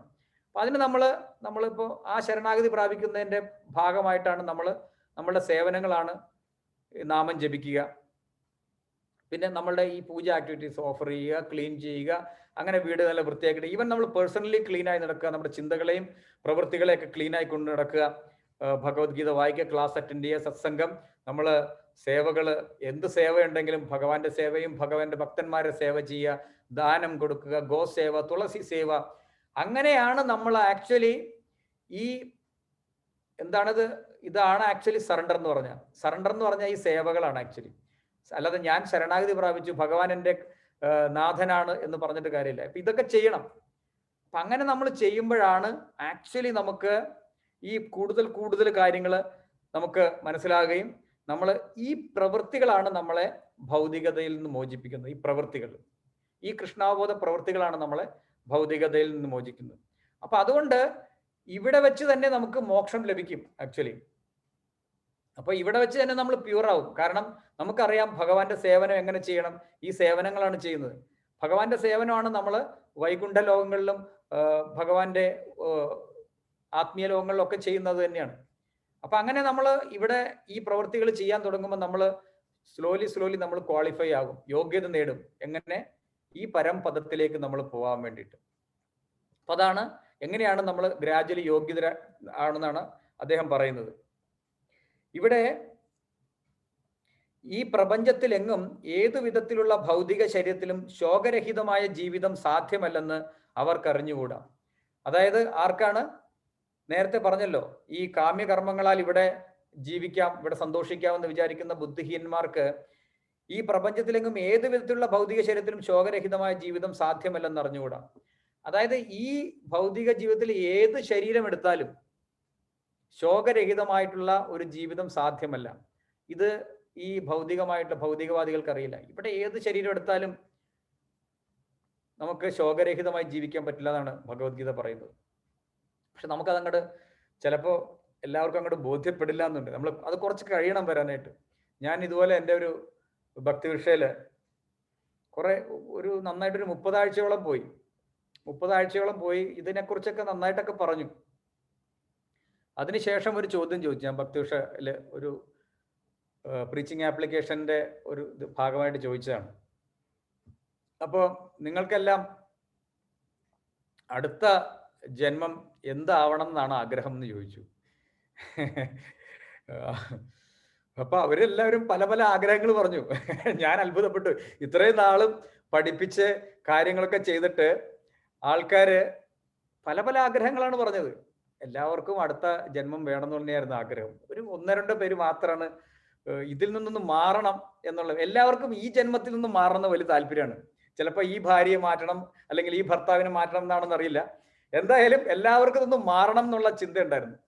അപ്പൊ ഭൂരിഭാഗം ആളോട് ചോദിച്ചു കഴിഞ്ഞാൽ ഇത് ശരിക്കും ഉറച്ചില്ലെങ്കിൽ എന്താ കുഴപ്പമെന്നുണ്ടെങ്കിൽ നമ്മൾ എപ്പോഴും വിചാരിക്കും ഇത്തിരി കൂടി ഒരു ബെറ്റർ ലൈഫായിരുന്നെങ്കിൽ. ഈ ജന്മത്തിൽ നമ്മൾ എപ്പോഴും വിചാരിക്കുന്ന ഒരു കാര്യമാണ്, ഇത്തിരി കൂടി ബെറ്റർ ലൈഫാണെങ്കിൽ എന്ന് നമ്മൾ എപ്പോഴും ചിന്തിക്കും. ഇതിനേക്കാൾ ഇത്തിരി കൂടി ബെറ്ററായി നന്നായിരുന്നു എന്ന് വിചാരിക്കും. ഇപ്പൊ ഞാനിപ്പോ മെയിനായിട്ട് എല്ലാവരോടും ചോദിക്കുകയാണ്, അടുത്ത ജന്മത്തിൽ നമുക്ക് ഇപ്പൊ നിങ്ങള് ആരാവണം? ഷാരൂഖ് ഖാൻ വേണ്ട, ഷാരൂഖ് ഖാനൊക്കെ ഹിന്ദിക്കാരാണ്. മമ്മൂട്ടിയോ മോഹൻലാലോ? മമ്മൂട്ടി ആകണം എന്ന ആഗ്രഹം ഉണ്ടെന്ന് വെച്ചിട്ടുണ്ടെങ്കിൽ എല്ലാവരും കൈപൊക്കും, ഇല്ലേ? നമുക്ക് എല്ലാവർക്കും ഒരു താല്പര്യം ഉണ്ടാവും, അടുത്ത ജന്മത്തിൽ മമ്മൂട്ടി ആയേക്കാമെന്ന് തോന്നും. അല്ലെങ്കിൽ ഐശ്വര്യ റായി ആവണമെന്ന് ചോദിച്ചു കഴിഞ്ഞിട്ടുണ്ടെങ്കിൽ ചിലപ്പോ നമുക്ക് അങ്ങനെ ഒരു ആഗ്രഹം ചിലപ്പോൾ തോന്നിയേക്കാം. അത് സ്വാഭാവികമാണ്. പക്ഷേ അതുകൊണ്ടാണ് ഈ പ്രഭുപാദർ ഇങ്ങനെ പ്രത്യേകം എഴുതി വെച്ചേക്കുന്നത്. കാരണം ഇവിടെ ഇത്തിരി കൂടി ഒരു ബെറ്റർ ലൈഫ് കിട്ടും, അല്ലെങ്കിൽ ഇവിടുത്തെ ഒരു ബെറ്റർ ബോഡി കിട്ടിക്കഴിഞ്ഞാൽ നന്നായിരിക്കും എന്നുള്ള ചിന്ത എല്ലാവർക്കും ഉണ്ട്. അടുത്ത ജന്മത്തിൽ ഇത്തിരി കൂടി ബെറ്റർ ലൈഫ് കിട്ടുന്നതാണ് പലരും ചെയ്യുന്നത്. പക്ഷേ ഇവിടെ ഏത് ലൈഫ് കിട്ടിയാലും ഇവിടെ പ്രഭുപാദർ പറയാണ്, ശോകരഹിതമായിട്ടുള്ള ഒരു ജീവിതം സാധ്യമല്ല. ശോകരഹിതമായ ജീവിതം ഇല്ല. കാരണം ഇതിന്റെ കൂടെയുള്ള ഒരു പാക്കേജാണ്, ജനിച്ചു കഴിഞ്ഞുള്ള പാക്കേജാണ് ഇവിടെ പറയുന്നുണ്ട്. ജനനം, മരണം, വാർദ്ധക്യം, രോഗം എന്നീ ജീവിത ക്ലേശങ്ങൾ ഈ പ്രപഞ്ചത്തിലെങ്ങും കൊടികുത്തി വാഴുന്നുണ്ട്. ഭഗവാന്റെ സ്ഥാനത്തെക്കുറിച്ചും അവിടത്തെ നിത്യദാസ്യമാണ് തൻ്റെ മൂലസ്വരൂപം എന്നതിനെക്കുറിച്ചും അറിയാൻ സാധിച്ച ഭക്തൻ അതീന്ദ്രിയ പ്രേമത്തോടെ ഭഗവത് സേവനത്തിൽ മുഴുകുന്നു. അങ്ങനെ ഭൗതികവും ശോകാവിഷ്ടവുമായ ജീവിതത്തിൽ നിന്ന് കാലത്തിന്റെയും മരണത്തിന്റെയും സാന്നിധ്യമില്ലാത്ത വൈകുണ്ഠ ലോകം പോകാൻ അർഹനാകുന്നു. അപ്പൊ ഇത്രയുള്ള കാര്യം. അപ്പൊ അതായത് ഈ ഭൗതിക ലോകത്ത് എവിടെ വന്നാലും, ഈവൻ സ്വർഗലോകത്ത് പോയാലും അല്ലെങ്കിൽ അടുത്ത ബ്രഹ്മലോകം വരെ പോയാലും സെയിം ആക്ടിവിറ്റീസ് ആണ്. കുറച്ചു കാലം എക്സ്റ്റെൻഡ് ചെയ്ത് ജീവിക്കാം, കുറച്ച് സുഖങ്ങൾ കൂടുമെന്നല്ലാതെ ഈ മരണം, വാർദ്ധക്യം, രോഗം ഇതൊക്കെ ഉണ്ടാകും. ആക്ച്വലി തിരിച്ച് വീണ്ടും വീണ്ടും ജനിക്കേണ്ടി വരും, യാതൊരു സംശയമില്ല. അപ്പൊ അതുകൊണ്ട് ഈ ഭൗതിക ലോകത്തിൽ എല്ലാം പദം പദം യത് വിപദാം നതേഷാം, ഓരോ സ്റ്റെപ്പും അപകടത്തിലേക്കാണ് പോകുന്നത്. അപ്പൊ അതുകൊണ്ട് നമ്മള് ഇപ്പൊ ഈ ജന്മത്തില് കിട്ടിയിട്ടുള്ള ഈ ബോഡി കൊണ്ട് കിട്ടിയിട്ടുള്ള കാര്യങ്ങളിൽ പൂർണ്ണ സംതൃപ്തരാവുകയും ഈ ബോഡി ഇല്ലാതാക്കാനുള്ള പ്രവൃത്തികളിൽ ഏർപ്പെടുകയും ചെയ്യുന്നതാണ് ശരിയായ ബുദ്ധി. അതാണ് ശരിയായ ബുദ്ധി. ഇനി ഒരു ജന്മത്തിൽ, കാരണം വളരെ റെയറായിട്ട് കിട്ടുന്ന ഒരു കാര്യമാണിത്. കൃഷ്ണാബോധം എല്ലാവർക്കും കിട്ടണമെന്നില്ല. നമുക്ക് തന്നെ അറിയാം കൃഷ്ണാബോധം എത്ര പേർക്ക് കിട്ടുന്നുണ്ട്, എത്ര പേർക്ക് നമ്മൾ കൊടുക്കുന്നുണ്ട്, ആരൊക്കെ സ്വീകരിക്കുന്നുണ്ട്. അപ്പൊ അതുകൊണ്ട് ഇത് വളരെ വളരെ റെയറായിട്ട് കിട്ടുന്ന ഒരു നോളജാണ്. അപ്പൊ അത് നമ്മൾ മനസ്സിലാക്കിയിട്ട് നമ്മളുടെ പ്രസന്റ് ലൈഫ് നമ്മൾ പെർഫെക്റ്റ് ചെയ്യാൻ ശ്രമിക്കുക. അങ്ങനെ നമ്മൾ ഭഗവാനോട് ഗുരുവിനോടും പ്രാർത്ഥിക്കുക, ഈ ജന്മത്തിൽ തന്നെ നമുക്ക് ഇവിടം വിടാൻ കഴിയണമെന്നുള്ളത്. തീർച്ചയായിട്ടും സാധിക്കും, യാതൊരു സംശയമില്ല. അക്കാര്യത്തില് ശാസ്ത്രവും നമ്മുടെ ആചാര്യന്മാരൊക്കെ ഉറപ്പ് പറയുന്നുണ്ട് ഭഗവാന്റെ സേവനത്തിൽ. ഇവിടെയാണ്, അതുകൊണ്ടാണ് ഇത് പറയുന്നത്. നമ്മള് ഭഗവാന്റെ നിത്യദാസ്യമാണ് തൻ്റെ മൂലസ്വരൂപം. ഭഗവാന്റെ സേവന, എല്ലാ ആക്ടിവിറ്റിയിലും എന്ത് ചെയ്യുമ്പോഴും ഭഗവാനെ സന്തോഷിപ്പിക്കുമോ എന്ന് ചിന്തിക്കുക. അതാണ് നമ്മുടെ ഒരു ഒറിജിനൽ സ്വരൂപം, അതാണ് ഒറിജിനൽ ധർമ്മം. അതാണ് ഒരു ആക്ടിവിറ്റി ചെയ്യുമ്പോൾ ഇത് ഭഗവാനെ സന്തോഷിപ്പിക്കുമോ എന്ന് ചിന്തിക്കുക. സന്തോഷിപ്പിക്കുന്ന പ്രവൃത്തി അല്ലെങ്കിൽ അത് ചെയ്യാതിരിക്കുക, അതിൽ നിന്ന് വിട്ടു നിൽക്കുക. ഇതാണ് ചെയ്യാനുള്ളത്. അപ്പൊ അങ്ങനെ ഭൗതികവും ശോകാവിഷ്ടവുമായ ജീവിതത്തിൽ നിന്ന് കാലത്തിന്റെയും മരണത്തിന്റെയും, അത് ഞാൻ വായിച്ചു, തൻ്റെ മൂലസ്വരൂപം മനസ്സിലാക്കുക എന്നാൽ ഭഗവാന്റെ ദിവ്യമായ അവസ്ഥ മനസ്സിലാക്കുക എന്നാണ്. ഞാൻ നേരത്തെ പറഞ്ഞു, നമ്മുടെ മൂലസ്വരൂപം മനസ്സിലാക്കുക എന്ന് പറഞ്ഞാൽ ഭഗവാന്റെ മഹത്വത്തെ മനസ്സിലാക്കുക, ഭഗവാന്റെ ദിവ്യമായ അവസ്ഥ. അതായത് ഭഗവാനാണ് ഇതെല്ലാം കൺട്രോൾ ചെയ്യുന്നത്. ആ ചിന്ത എപ്പോഴും വേണം. ഓരോ സ്റ്റെപ്പിലും ഭഗവാൻ നമ്മളെ പ്രൊട്ടക്ട് ചെയ്തുകൊണ്ടാണ് മുന്നോട്ട് പോയിക്കൊണ്ടിരിക്കുന്നത് നമ്മൾ, അല്ല നമ്മുടെ കഴിവ് കൊണ്ടല്ല. ചില ആളുകൾക്കുണ്ട് കുറച്ചൊക്കെ ഒരു ധനവും ഒരു പദവിയും ഇച്ചിരി സൗന്ദര്യമൊക്കെ ഉണ്ടെങ്കിൽ ഓക്കെ ഞാനാണ് ഇതെല്ലാം ചെയ്യണമെന്നുള്ള ചിന്ത ഓട്ടോമാറ്റിക്കായിട്ട് അവർക്ക് വരും. അപ്പൊ അങ്ങനെ ഞാൻ എന്നുള്ള ചിന്ത വരുമ്പോൾ അവിടെ ഭഗവാനെ പറ്റിയുള്ള ചിന്തയില്ല. അപ്പൊ ഞാൻ ഈശ്വരൻ, ഞാനാണ് കൺട്രോൾ ചെയ്യുന്നത് വെച്ചിട്ടുണ്ടെങ്കിൽ ഞാൻ ഈശ്വരന് തുല്യമായി. അപ്പൊ അവിടെ ദാസ്യം വരില്ല. അപ്പൊ അതുകൊണ്ടാണ് അവർക്ക് സറണ്ടറിലേക്ക് പോകാൻ പറ്റുക. കാരണം ഞാൻ എന്നുള്ള ചിന്ത വന്നു കഴിഞ്ഞു, ഞാനാണ് എല്ലാം കൺട്രോൾ ചെയ്യുന്നത്, ഇത് ഞാൻ ഇങ്ങനെ ചെയ്യും, ഇങ്ങനെ. ചില ആളുകളൊക്കെ പ്ലാൻ ചെയ്യണ കണ്ടിട്ടുണ്ട്, അതങ്ങനെ ചെയ്യും, 30-ാം തീയതി ഇത് ചെയ്യണം, അതിങ്ങനെ ചെയ്യുമ്പോൾ ഇങ്ങനെ വരും, അങ്ങനെ അങ്ങനെ ഭയങ്കര പ്ലാനിങ് ആണ്. പെട്ടെന്നൊരു ചെറുത് സംഭവിച്ചാൽ മതി കംപ്ലീറ്റ് പ്ലാനിങ് തകരാറാവാൻ. ഒരുപാട് ആൾക്കാർ അങ്ങനെ കണ്ടിട്ടുണ്ട്, പ്ലാനിങ് ഒക്കെ തകരാറായിട്ടുള്ള ആൾക്കാർ, എന്നാലും മനസ്സിലാക്കില്ല. അപ്പൊ അതുകൊണ്ട് ഭഗവാന്റെ മഹത്വമാണ് അവർ മനസ്സിലാക്കുന്നത്. ഭഗവാന്റെ മഹത്വം, ദിവ്യമായ അവസ്ഥ മനസ്സിലാക്കുക എന്നാണ്. ജീവാത്മാവിന്റെയും ഭഗവാന്റെയും സ്ഥാനം ഒന്ന് തന്നെ എന്ന തെറ്റിദ്ധാരണ വെച്ച് പുലർത്തുന്നവരാകട്ടെ ഇരുട്ടിലാണ്. അതാണ് ഞാൻ പറഞ്ഞത്, അവർ ഞാനും ഭഗവാനും ഈക്വൽ ആണെന്ന്. ഞാനെല്ലാം കൺട്രോൾ ചെയ്യുന്ന പറഞ്ഞപ്പോൾ ഞാൻ ഭഗവാനായല്ലോ. ഭക്തിപൂർവമായ ഭഗവത് സേവനത്തിൽ ഏർപ്പെടാൻ അയാളെ കൊണ്ടാകില്ല. അതുകൊണ്ടാണ് ആളുകൾക്ക് ഭക്തി സേവനത്തിൽ വരാൻ സാധിക്കാത്തത്. കാരണം ഞാൻ എന്നുള്ള ചിന്ത വന്നു കഴിഞ്ഞാൽ പിന്നെ നമ്മുടെ ഗ്രൂപ്പിലേക്ക് വരില്ല, പിന്നെ അവിടെ നിന്ന് പുറത്തു ചാടും ആൾക്കാർ. ഈ ഞാൻ എന്നുള്ള ചിന്തയാണ് കുഴപ്പം, വേറെ കുഴപ്പമൊന്നുമില്ല. ഇതെല്ലാം ഭഗവാനാണെന്ന് അറിഞ്ഞു കഴിഞ്ഞിട്ടുണ്ടെങ്കിൽ അവർ വന്ന് സേവനം ചെയ്യും, അത് കേൾക്കുകയും ചെയ്യും. ഇത് കേൾക്കാൻ താല്പര്യമില്ലാത്ത ആൾക്കാർ എന്ന് പറഞ്ഞിട്ടുണ്ടെങ്കിൽ ഞാനെല്ലാം കൺട്രോൾ ചെയ്തോളാം എന്നുള്ളതാണ്. അത് പിന്നീട് കുറച്ചു നേരം കഴിയുമ്പോഴത്തേക്കും അവർ മനസ്സിലാക്കും. സ്വയം ഈശ്വരനായിക്കൊണ്ട് ആ മനുഷ്യൻ വീണ്ടും ആവർത്തിച്ചുള്ള ജനനമരണങ്ങൾക്ക് വഴിയൊരുക്കുന്നു. തൻ്റെ നില ദാസന്റേതാണെന്നറിഞ്ഞ ആൾ ഭഗവത് സേവനത്തിന് മുതിരുകയും ഉടനെ വൈകുണ്ഠ പ്രാപ്തിക്ക് അർഹനാവുകയും ചെയ്യുന്നു. കൃഷ്ണന് വേണ്ടിയുള്ള സേവനത്തെ കർമ്മയോഗമെന്നോ ബുദ്ധിയോഗമെന്നോ ഭഗവത് സേവനം എന്നൊക്കെ പറയാം. പല പേരുകളിൽ നമുക്കിത് പറയാം. ബുദ്ധിയോഗവും കർമ്മയോഗവും ഭഗവത് സേവനം, ഭക്തിയുത സേവനം, ഇതെല്ലാം ഭഗവാന് വേണ്ടി ചെയ്യുന്നതാണെങ്കിൽ അത് ഭക്തിയുത സേവനമാണ്. അതിന് കർമ്മയോഗം എന്നോ ബുദ്ധിയോഗം എന്നോ എന്ത് വേണമെങ്കിലും വിളിച്ചാലും ഒരു കുഴപ്പമില്ല. ഭഗവാന് വേണ്ടിയിട്ട്, ഭഗവാന്റെ സന്തോഷത്തിന് വേണ്ടി ചെയ്യുക. ഞാൻ ദാസനാണെന്നുള്ള ചിന്ത വരുത്തുക. ഇതാണ് കൃഷ്ണാവബോധം. ഇത്രയേ ഉള്ളൂ, അല്ലാതെ വേറൊന്നുമില്ല. അപ്പൊ അതിന്റെ അടുത്ത ഒരു ഗുണം എന്താണ്? അപ്പൊ ഇങ്ങനെയൊക്കെ ചിന്തിക്കുകയാണ് നമ്മൾ. ഭഗവാന്റെ ദാസനാണെന്ന് ചിന്തിച്ച് കൃഷ്ണാവബോധത്തിൽ പ്രവർത്തിക്കാൻ തുടങ്ങി. അപ്പോൾ എന്ത് സംഭവിക്കും? യഥാ തേ മോഹകലിലം ബുദ്ധിർവ്യതിതരിഷ്യതി തഥാ ഗന്ധാസി നിർവേദം ശ്രോതവ്യസ്യ ശ്രുതസ്യ ച.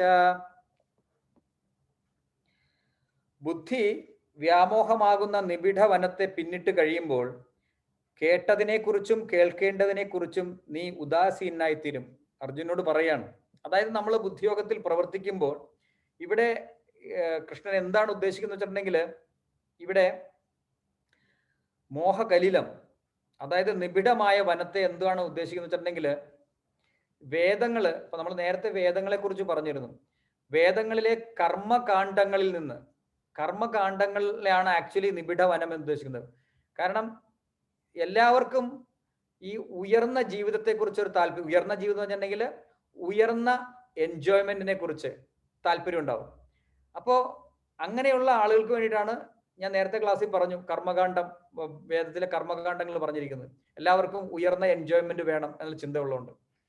അപ്പൊ ഈ ഭഗവാന്റെ ഭക്തി സേവനത്തിൽ പ്രവർത്തിച്ച് വരുമ്പോൾ നമ്മൾക്ക് ഈ ഉയർന്ന എൻജോയ്മെന്റിനെ കുറിച്ചുള്ള താല്പര്യം നഷ്ടപ്പെടും. കാരണം ഉയർന്ന എൻജോയ്മെന്റ് എന്ന് പറഞ്ഞിട്ടുണ്ടെങ്കിൽ വീണ്ടും നമ്മൾ അവിടെ പോയി കഴിഞ്ഞാൽ തിരിച്ചു വരണം, വീണ്ടും ജന്മം മൃത്യു. അപ്പൊ അതിനകത്ത് ഇനിഷ്യലി താല്പര്യം ഉണ്ട് ആൾക്കാര്. ബുദ്ധിപൂർവം ബുദ്ധി ഈ വ്യാമോഹമാകുന്ന നിബിഡ വനത്തെ പിന്നിടെന്ന് പറഞ്ഞിട്ടുണ്ടെങ്കിൽ ഈ കർമ്മകാണ്ഡത്തില്, വേദങ്ങളുടെ കർമ്മകാണ്ഡത്തിൽ, ഇനി വേദങ്ങളിൽ എന്തൊക്കെ പറഞ്ഞാലും സ്വർഗപ്രാപ്തി, ആ ലോകം, ഇതെല്ലാം ഈ കർമ്മകാണ്ഡത്തിലെല്ലാം പറയുന്നത് ഈ ഭൗതിക ലോകത്തിലുള്ള എൻജോയ്മെന്റ് ആണ് കേട്ടോ. ഈ കർമ്മകാണ്ഡത്തിൽ പറയുന്നത് ഈ സ്വർഗലോകത്തിൽ, ആ ലോകത്തിൽ, ഈ ലോകത്തിൽ പോകാനുള്ള ആക്ടിവിറ്റീസ്, പൂജകർമ്മങ്ങളാണ് പറയുന്നത്. അപ്പൊ അതിൽ താല്പര്യമുള്ള ആൾക്കാർ അങ്ങനെ ചെയ്ത് വീണ്ടും പോയി തിരിച്ച് ഇങ്ങനെ വരണം. അപ്പോൾ ഭഗവാന്റെ സേവനത്തിൽ ഏർപ്പെടുമ്പോൾ നമ്മൾ ഇത് പിന്തുടരും. അതായത് ആ ഒരു മോഹകലിലം, അതായത് ഒരു ഇല്യൂഷനാണ് ആക്ച്വലി, വ്യാമോഹമാകുന്ന, അതൊരു വ്യാമോഹമാണ് ആക്ച്വലി. അവിടെ എൻജോയ് ചെയ്യാം, ഇവിടെ എൻജോയ് ചെയ്യാം എന്നുള്ളത്.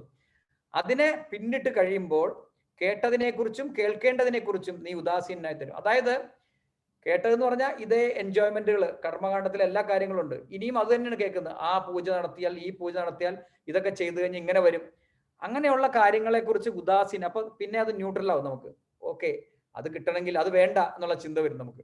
അപ്പൊ ഭഗവാന്റെ ഭക്തി സേവനത്തിൽ വരുമ്പോ നമ്മൾക്ക് ഈ ബുദ്ധിപൂർവമായ ഭഗവത് സേവനം കൊണ്ട് ഈ ഉദാസീനത വരും. ഇവിടെ പറയുന്നത് ബുദ്ധി എന്ന് പറഞ്ഞാൽ ബുദ്ധിപൂർവമായ ദിവ്യ സേവനം എന്നാണ് ഇവിടെ പറയുന്നത്.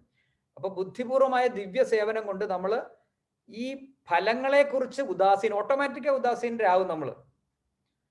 നമുക്ക് നോക്കിയറിയാം. നമ്മൾ കൃഷ്ണാവബോധത്തില് വരുമ്പോ നമുക്ക് ഫലത്തെക്കുറിച്ചും നമ്മൾ പല കാര്യങ്ങളും കുറിച്ച് നമുക്ക് ഇന്നത് ഇങ്ങനെ വരണം, ഇത് ഇങ്ങനെ ആക്കണം, പല പ്ലാനുകളും ഉണ്ടായിരുന്നു, പല പരിപാടികളും നമ്മൾ പ്ലാൻ ചെയ്യായിരുന്നു.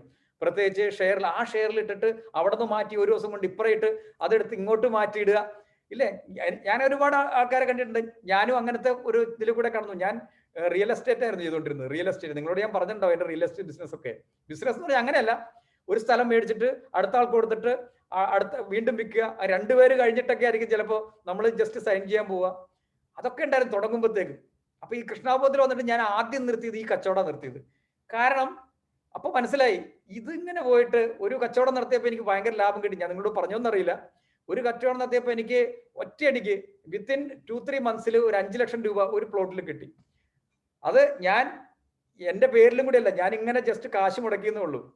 അത് വേറൊരാൾക്ക് കൊടുത്തു. അപ്പൊ വിൽക്കുന്ന ആൾക്ക് ഭയങ്കര സങ്കടമായി. നിങ്ങളോട് ഞാൻ പറഞ്ഞിട്ടുണ്ടോന്ന് അറിയില്ല, ഒരു ഭക്തി വിഷയം ഞാൻ പറഞ്ഞതാ. അയാളുടെ 5 ലക്ഷം രൂപ വിത്തിൻ 3 മന്ത്സ് നഷ്ടപ്പെടുകയാണ്. എനിക്ക് 5 ലക്ഷം രൂപ കിട്ടി, ഞാൻ വേറൊരാൾക്ക് അത് മറിച്ചു കൊടുക്കുകയും ചെയ്തു. അപ്പൊ ആ ഡോക്യുമെന്റ് സൈൻ ചെയ്യാൻ വേണ്ടിയിട്ട് ഞാൻ ഇവിടുന്ന് ലീവിൽ പോയി, ഒരാഴ്ചത്തേക്ക് പോയി. കാരണം 5 ലക്ഷം രൂപ കിട്ടുകയല്ലേ, കുറച്ച് കാശ് ഫ്ലൈറ്റിന് കൊടുത്താൽ എന്താ കുഴപ്പം. ഞാൻ നേരെ പോയി ജസ്റ്റ് രജിസ്റ്റർ ഓഫീസിൽ ഞാൻ സൈൻ ചെയ്യുമായിരുന്നു. അന്ന് ഞാൻ നിർത്തി. അപ്പൊ ഞാൻ ഇത് സൈൻ ചെയ്യുമ്പോൾ എൻ്റെ കൂടെ ഇത് വിൽക്കുന്ന ആ ആദ്യത്തെ ആള് സൈൻ ചെയ്യണ്ടായിരുന്നു. അപ്പൊ അദ്ദേഹം സൈൻ ചെയ്യുമ്പോൾ അദ്ദേഹം എൻ്റെ മുഖത്തേക്കൊന്ന് നോക്കി. അപ്പൊ അദ്ദേഹത്തിന്റെ മുഖത്ത് ഞാൻ നോക്കിയപ്പോൾ അദ്ദേഹത്തിന് ശരിക്കും വളരെ സങ്കടമാണ്. സാധാരണ മനുഷ്യനാണ് അത്. അയാൾക്ക് ഭയങ്കര സങ്കടമാണ്. എനിക്ക് കിട്ടിയതിലുള്ള വിഷമാണോ എന്നറിയില്ല. ഞാനത് കണ്ടപ്പോൾ എനിക്ക് ഭയങ്കരമായിട്ട് സങ്കടം വന്നു. ഇയാളുടെ 5 ലക്ഷം രൂപ ഒരു പണിയും ഞാൻ ചെയ്യാതെ, അത് ഞാനല്ല ഇതിനു മുന്നിൽ വേറെ ആളുണ്ട്. ഈ ബ്രോക്കർമാരാണ് ഈ പ്രശ്നങ്ങളൊക്കെ ഉണ്ടാക്കുന്നത്. അപ്പൊ അന്ന് എനിക്ക് ഭയങ്കര വിഷമായി. ഞാനപ്പോ ഇത് വന്നിട്ട് ഇവിടെ പറഞ്ഞു, ഞാൻ സങ്കീർത്തനോട് പറഞ്ഞു ഇങ്ങനെ ഒരു സംഭവം ഉണ്ടായെന്ന് പറഞ്ഞു. അപ്പൊ അദ്ദേഹം പറഞ്ഞതാണ്, പ്രഭു ഈ 5 ലക്ഷം രൂപ അദ്ദേഹത്തിന്റെ കർമ്മഫലമാണ്. ഇപ്പൊ ഒരു ബിസിനസ്സിന് അതിൻ്റെതായ ലാഭം തീർച്ചയായിട്ടും ശാസ്ത്രങ്ങൾ പറയുന്നുണ്ട്. പക്ഷേ ആ ലാഭത്തിൽ കവിഞ്ഞ ഒരു ധനം നമ്മുടെ കയ്യിൽ വരുമ്പോൾ അദ്ദേഹത്തിന്റെ കർമ്മമാണ് ഇനി പ്രഭു അനുഭവിക്കാൻ വേണമെന്ന് പറഞ്ഞു. അപ്പൊ ഇയാൾ എന്തൊക്കെ ചെയ്തിട്ടുള്ള സാധനമാണ് കിട്ടുന്നത് അറിയില്ല. അന്ന് ഞാൻ നിർത്തി പരിപാടി. അന്ന് ഞാൻ ആ പരിപാടി നിർത്തി. അതോടുകൂടി ഞാൻ ആ പരിപാടി നിർത്തി. കാരണം അങ്ങനെയുള്ള ലാഭം എനിക്ക് വേണ്ട. അപ്പൊ ആണ് ഇവിടെ പറയുന്നത്. ഇതുപോലുള്ള ഈ ചിന്തകൾ വന്നു കഴിയുമ്പോൾ നമ്മൾ ഉദാസീനത എന്ന് വെച്ചിട്ടുണ്ടെങ്കിൽ ഈ ഫലത്തിലുള്ള ഉദാസീനരാകും നമ്മൾ. ഇന്ന ഫലം, ആ ഫലം കിട്ടും. പല ആൾക്കാരും കണ്ടിട്ടില്ല ഇങ്ങനെ അത് പ്ലാൻ ചെയ്ത് ഇത് പ്ലാൻ ചെയ്ത് പല പല പ്ലാനുകൾ. നമ്മുടെ ഇവിടെ ഒരാള്, നമ്മുടെ ഒരു ഭക്തിവിഷ മെമ്പർ ഉണ്ടായിരുന്നു. ഞാൻ 1-2 ഉദാഹരണങ്ങളിൽ പോവാണ്. ഒരു ശ്ലോകം കൂടി 1-2 ശ്ലോകം കൂടി പറയാനുണ്ട്. എന്നാലും അതുകൂടെ പറയാം. എന്നാലും നിങ്ങൾ അറിയുന്ന ഒരാളാണ്. അദ്ദേഹം ഇതുപോലെ ഭയങ്കര പ്ലാനിങ് ആയിരുന്നു. ഭയങ്കര പ്ലാനിങ് എന്ന് പറഞ്ഞിട്ടുണ്ടെങ്കിൽ പക്ഷെ വളരെ സക്സസ്ഫുൾ മനുഷ്യനാട്ടോ. അദ്ദേഹം കൃഷ്ണാബോധത്തിൽ എന്ന് പറഞ്ഞാൽ പൂർണ്ണമായിട്ടും കൃഷ്ണാബോധത്തിൽ ഇനീഷ്യലി നമ്മളൊക്കെ ഇനീഷ്യൽ സ്റ്റേജിൽ വരുമ്പോൾ ഉള്ള ചിന്തയാണ് അദ്ദേഹത്തിന്. അതായത് ഭഗവാൻ നമ്മൾ എന്താ ചിന്തിക്കുന്നത്? ഇനിഷ്യലി നമ്മൾ വന്നപ്പോഴത്തേക്ക് എന്താ നമ്മൾ ചിന്തിച്ചെന്ന് പറഞ്ഞാൽ ഇത് കൊള്ളാം, ഇത് നല്ല പരിപാടിയാണ്, ഭഗവാനെ നാമം ജപിച്ച് ഭഗവാൻ നോക്കിക്കോളും, നമ്മൾ പ്രൊട്ടക്ട് ചെയ്യും, നമ്മുടെ എല്ലാ കാര്യങ്ങളും പെർഫെക്റ്റ് ആയിട്ട് നിൽക്കും. അല്ലാതെ ഇത് വിട്ടിട്ട് അടുത്ത ലോകത്ത് പോകണമെന്നോ അങ്ങനെ ചിന്തുന്നില്ല. നമ്മൾ വൈകുണ്ഠ ലോകത്തിൽ പോകണം ചിന്തുന്നില്ല. ഇവിടെ നമ്മുടെ കാര്യങ്ങൾ ഒരു കുഴപ്പമില്ല നടക്കണമെന്ന ചിന്ത. അതുമാണ് അദ്ദേഹത്തിന്. അദ്ദേഹം ശരിക്കും ഭഗവാനെ ആശ്രയിക്കുന്ന ആൾ തന്നെയാണ്. എന്തിനാണ്? അദ്ദേഹത്തിന്റെ ബിസിനസ് ഒക്കെ നന്നായിട്ട് കൊണ്ടുപോകണം. അപ്പൊ അദ്ദേഹം പല പല ബിസിനസ്സുകളും ചെയ്തു. അങ്ങനെ ഇവിടെ ക്ലാസ്സിലൊക്കെ ഉണ്ടായിരുന്നു. ഇടയ്ക്ക് അയാൾ മിസ്സായി പോയി. അങ്ങനെ അദ്ദേഹത്തിന്റെ ഒരു കുഴപ്പമെന്ന് പറഞ്ഞാൽ അയാൾ ക്ലാസ്സിലൊക്കെ വരും, ഇടയ്ക്ക് വരും പോകും, അങ്ങനെയായിരുന്നു. ചാൻറ്റ് ചെയ്യാൻ ഒരു താല്പര്യമില്ല. എന്നുവെച്ചിട്ടുണ്ടെങ്കിൽ ബാക്കിയുള്ള കാര്യങ്ങളൊക്കെ ചെയ്യും. ദാനമാണ് അദ്ദേഹത്തിന്റെ പ്രധാനപ്പെട്ട കാര്യം. ദാനം. പുള്ളി എന്ത് പുതിയ കാര്യങ്ങൾ ചെയ്യാൻ വന്നാലും ഇവിടെ എന്തെങ്കിലും ദാനം കൊണ്ട് തരും. ഇവിടെ നമ്മുടെ ഭഗവാൻ അർപ്പിക്കാനും നമ്മുടെ ക്ലാസ്സിനൊക്കെ വേണ്ടിയിട്ട്. അങ്ങനെ ഒരു ശീലമായിരുന്നു അദ്ദേഹത്തിന്. കുറെ നാളായിട്ട് അദ്ദേഹത്തിനെ കണ്ടില്ല. ഒരു ദിവസം അദ്ദേഹം എന്നെ വിളിച്ചു. നിങ്ങളോട് ഞാൻ ഈ കഥ പറഞ്ഞാണോ? ഇല്ലല്ലോ. ഇല്ല, നിങ്ങളോടല്ല പറഞ്ഞത്. ഒരു സ്ഥലത്ത് ഞാൻ പറഞ്ഞത്. അദ്ദേഹം ഒരു ദിവസം വിളിച്ചിട്ട് പറഞ്ഞു, പ്രഭു, അദ്ദേഹത്തിന് ബിസിനസ് ഉണ്ട് കേട്ടോ എപ്പോഴും. പ്രഭു, ഞാൻ ഇങ്ങനെ ഒരു സ്ഥലം, എനിക്കൊരു കടയുണ്ട് ഇവിടെ എന്നൊക്കെ പറഞ്ഞു. അപ്പൊ പ്രഭു ഒരിക്കൽ ആ കടയിൽ വരണം എന്നൊക്കെ പറഞ്ഞു. ഞാൻ പറഞ്ഞു തീർച്ചയായിട്ടും വരാമെന്ന് പറഞ്ഞു. അപ്പൊ ഞാൻ ചോദിച്ചു, ഇദ്ദേഹത്തിന് പല ബിസിനസ് എനിക്കറിയാം, പല ബിസിനസ് അവിടെ ഇവിടെയൊക്കെ പുള്ളി സ്റ്റാർട്ട് ചെയ്തിട്ടുണ്ടായിരുന്നു. അപ്പൊ ഞാനൊരു ബിസിനസ് കുറിച്ച്, പ്രഭു ആ ബിസിനസ് എന്തായി പ്രഭു എന്ന് ചോദിച്ചു. അപ്പൊ അദ്ദേഹം പറയാണ്, പ്രഭു അത് ഞാൻ കൊടുത്തു. അതായത് കൊടുത്തു എന്ന് പറഞ്ഞാൽ റെന്റിന്. ഞാനത് നടത്തുന്നില്ല പ്രഭു എന്ന് പറഞ്ഞു. അപ്പൊ ഞാൻ ചോദിച്ചു, അതെന്താ പ്രഭു? നന്നായിട്ട് വന്നിരുന്ന ബിസിനസ് എനിക്കറിയാം. കാരണം ഇദ്ദേഹം എന്നെ ഇടയ്ക്കൊക്കെ വിളിച്ചിങ്ങനെ പറയും, പുള്ളിയുടെ ആ ഉയർച്ചകൾ എന്നോട് പറയുമായിരുന്നു.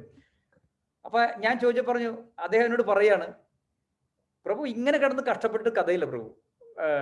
എന്തിനാ നമ്മളിങ്ങനെ കഷ്ടപ്പെടുന്നത്? നമുക്ക് ജീവിക്കാനുള്ള വകുപ്പ് പോരെ, അതിനല്ല നമ്മൾ. അപ്പൊ ഞാൻ ഇടുങ്ങിപ്പോയി. അറിഞ്ഞിട്ടുണ്ടെങ്കിൽ പുള്ളിക്ക് എങ്ങനെ ഈ ചേഞ്ച് വന്നു എന്നുള്ളത്. അപ്പൊ ഞാൻ ചോദിച്ചു, അതെന്താ പ്രഭു അങ്ങനെ? അതിൽ നിന്ന് ഞാൻ വാടകയ്ക്ക് കൊടുത്തപ്പോൾ എനിക്ക് കുറച്ച് അത് മതി പ്രഭു, ഞാൻ ഇവിടെ കിടന്ന് ഇങ്ങനെ കഷ്ടപ്പെട്ട് എന്താ കാര്യം എന്ന് ചോദിച്ചു.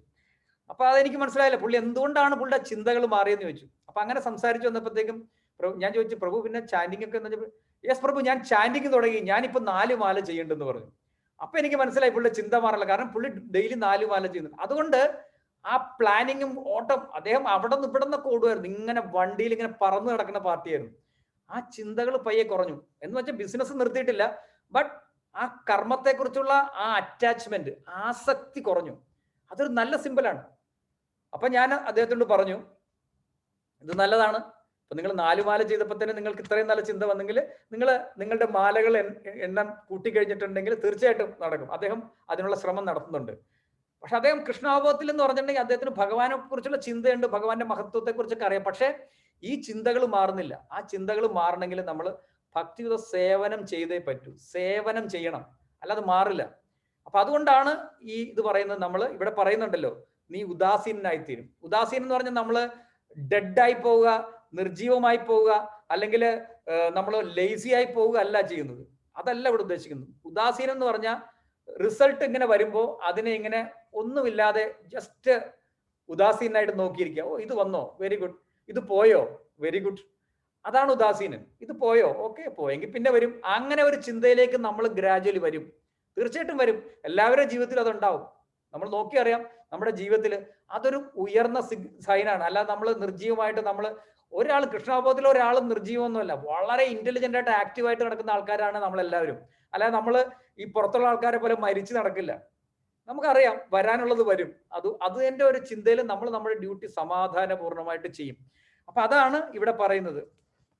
ഭക്തന്മാരുടെ ജീവിത കഥകളിൽ അവർ ഭഗവത് സേവനത്തിൽ മുഴുകിയാൽ വേദോക്തങ്ങളായ ചടങ്ങുകൾ ഉദാസീനമായതിന് നല്ല ഉദാഹരണങ്ങൾ. അതായത് അവര് വേദങ്ങളുടെ ഭയങ്കര ചടങ്ങുകൾ പൂജകളിലും ഒന്നും, അതായത് ശരിയായിട്ടുള്ള ഭക്തന്മാര് ഏർപ്പെടില്ല. അവര് നോർമൽ നമ്മുടെ ഇപ്പൊ നാമജപം മതി, അതാണ് നമ്മുടെ അല്ലാതെ വലിയ പൂജകൾ അത് ഇത് വഴിപാടുകൾ അതൊന്നും ചെയ്യാൻ പോകുന്നില്ല. നാമം ജപിക്കുക, ഹാപ്പി. കൃഷ്ണാബോധത്തിൽ വന്നിട്ടുള്ള ഏറ്റവും വലിയ ഒരു അനുഗ്രഹം അതാണ്. വലിയ പൂജകൾ അതൊന്നും ചെയ്യില്ല, എങ്ങും വലിയ കാര്യമായിട്ടൊന്നുമില്ല, ഈ നാമജപം മതി. അല്ലെങ്കിൽ നേരത്തെ ആ കവിടി നിരത്തി ഇതെന്തായി, ആ ജ്യോതിഷന്റെ അടുത്ത് പോയിട്ട് എന്തായി, എന്റെ ഭാവി എവിടെയായി എന്നൊക്കെ ചിലപ്പോൾ അന്വേഷിച്ചെന്ന് വരാം. ഇപ്പൊ അങ്ങനെയൊന്നുമില്ല, ആ പരിപാടിയൊക്കെ നിർത്തി. അപ്പൊ അതാണ് നമ്മൾ ഉദാസീനാവുന്നതിന്റെ ഒരു ഇത് പറയുന്നത്. ഇവിടെ ഒരു ഉദാഹരണം കൂടി പറയുന്നുണ്ട്, ഞാൻ ഇത്തിരി ഒന്ന് ഫാസ്റ്റ് ആയിട്ട് പോവാണ്.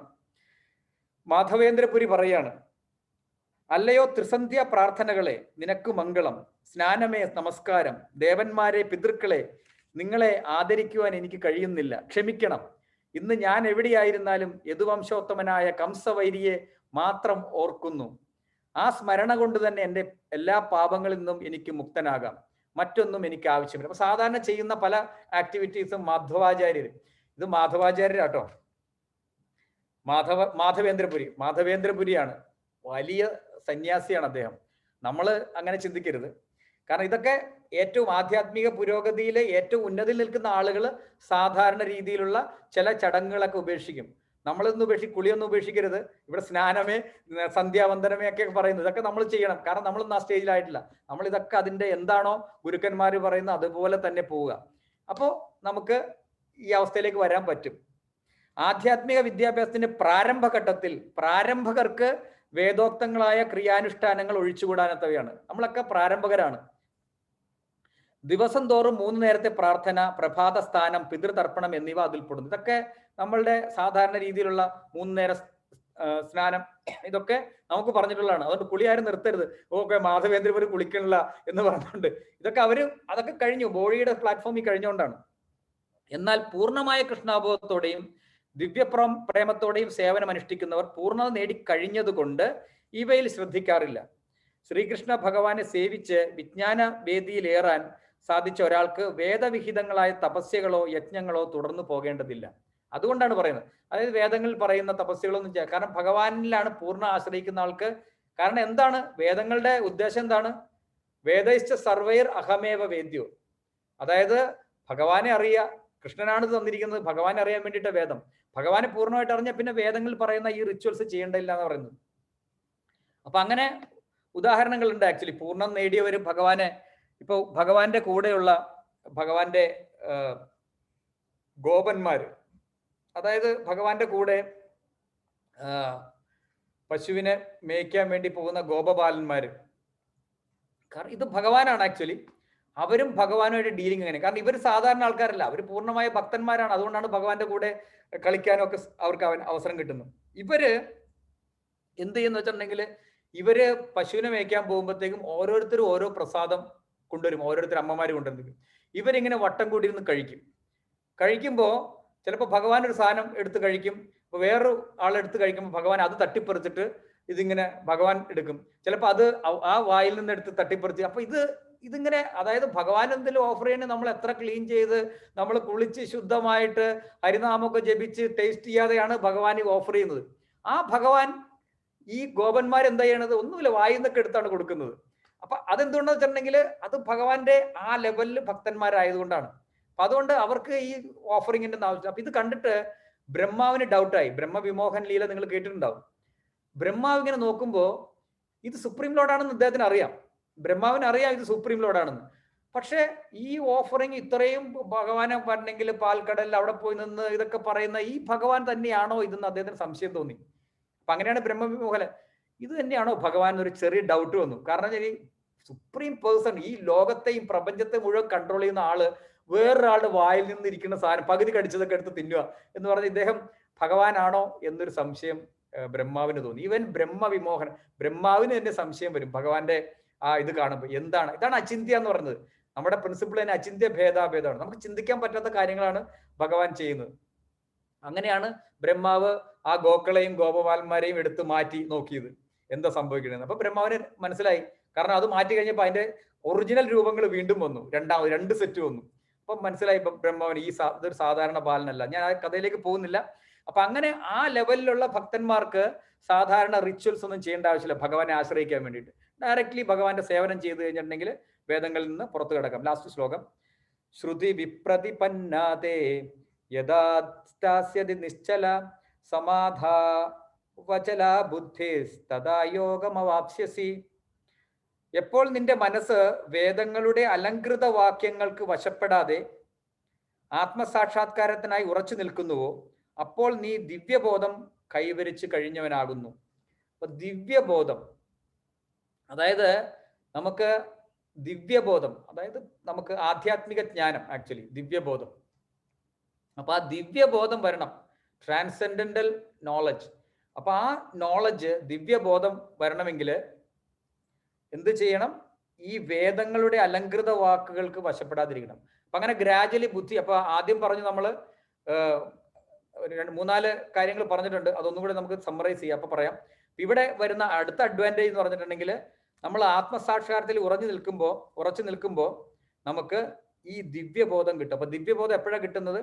ഫലോദിഷ്ട കർമ്മങ്ങൾ ചെയ്യാനുള്ള ആഗ്രഹം, ഫലപ്രാപ്തി തുടങ്ങിയവയിൽ വശംവദനാവാതെ ആത്മസാക്ഷാത്കാരത്തിൽ ഉറച്ചു നിൽക്കുമ്പോഴാണ് ദിവ്യബോധം വരുന്നത്. അപ്പൊ നമുക്ക് ഈ ട്രാൻസെൻഡന്റൽ നോളജ്, ദിവ്യമായിട്ടുള്ള അവബോധം, അതായത് ആത്മീയ അവബോധം വരണമെങ്കിൽ എന്ത് ചെയ്യണം? നമ്മൾ ഫലോദിഷ്ട കർമ്മങ്ങൾ ചെയ്യാനുള്ള ആഗ്രഹം, അതായത് ഈ റിസൾട്ട് കിട്ടും എന്ന് വിചാരിച്ചിട്ടുള്ള കർമ്മങ്ങൾ ചെയ്യാതിരിക്കണം. ഒന്ന്, അത് ആഗ്രഹം മാറണം. ഫലപ്രാപ്തി, ഇതിനുള്ള ആഗ്രഹം, ഫലപ്രാപ്തി, ഇന്ന ഫലം കിട്ടുമോ, ഈ ചിന്തകളൊക്കെ മാറണം. അതിൽ നിന്നൊക്കെ വിടണം.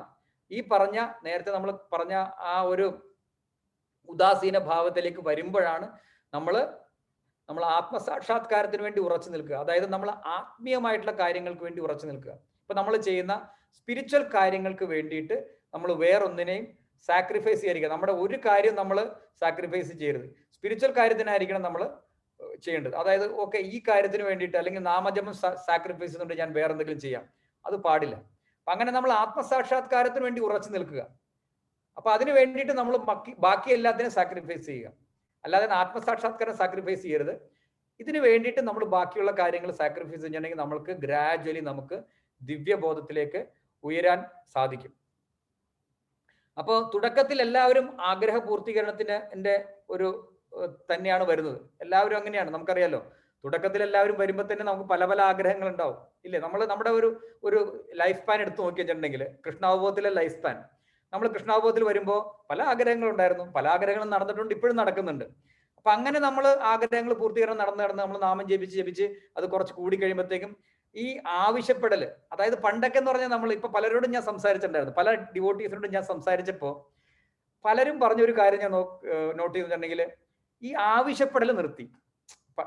വരുന്നത് വരുത്തട്ടെ, കുഴപ്പമില്ല, പക്ഷെ ഇപ്പൊ ആവശ്യപ്പെടില്ല. പണ്ടെന്ന് പറഞ്ഞാൽ ഓരോ ആവശ്യങ്ങൾ ഉന്നയിച്ചുകൊണ്ടായിരുന്നു ഈ കാര്യങ്ങൾ ചെയ്തുകൊണ്ടിരുന്നത്. ഇപ്പൊ അതില്ല, ഒരു ന്യൂട്രൽ അവസ്ഥയായി. വരും എന്നറിയാം, അത് നമുക്ക് ആ വിശ്വാസമുണ്ട് ഭഗവാൻ തരുന്നുള്ളത്. ആ രീതിയിലുള്ള ആവശ്യപ്പെടൽ നിന്നു. ഇപ്പൊ കുറച്ചും കൂടി പുരോഗമിച്ചു കഴിയുമ്പോഴത്തേക്കും എന്ത് ചെയ്യും? ഇപ്പൊ നമുക്കറിയാം ഭഗവാൻ നല്ലതേ ചെയ്യുള്ളൂ, അപ്പൊ നമുക്ക് നല്ലത് വരുന്നുള്ള ചിന്തയിൽ നമ്മൾ ചെയ്യും, ആവശ്യപ്പെടാതെ ചെയ്യും.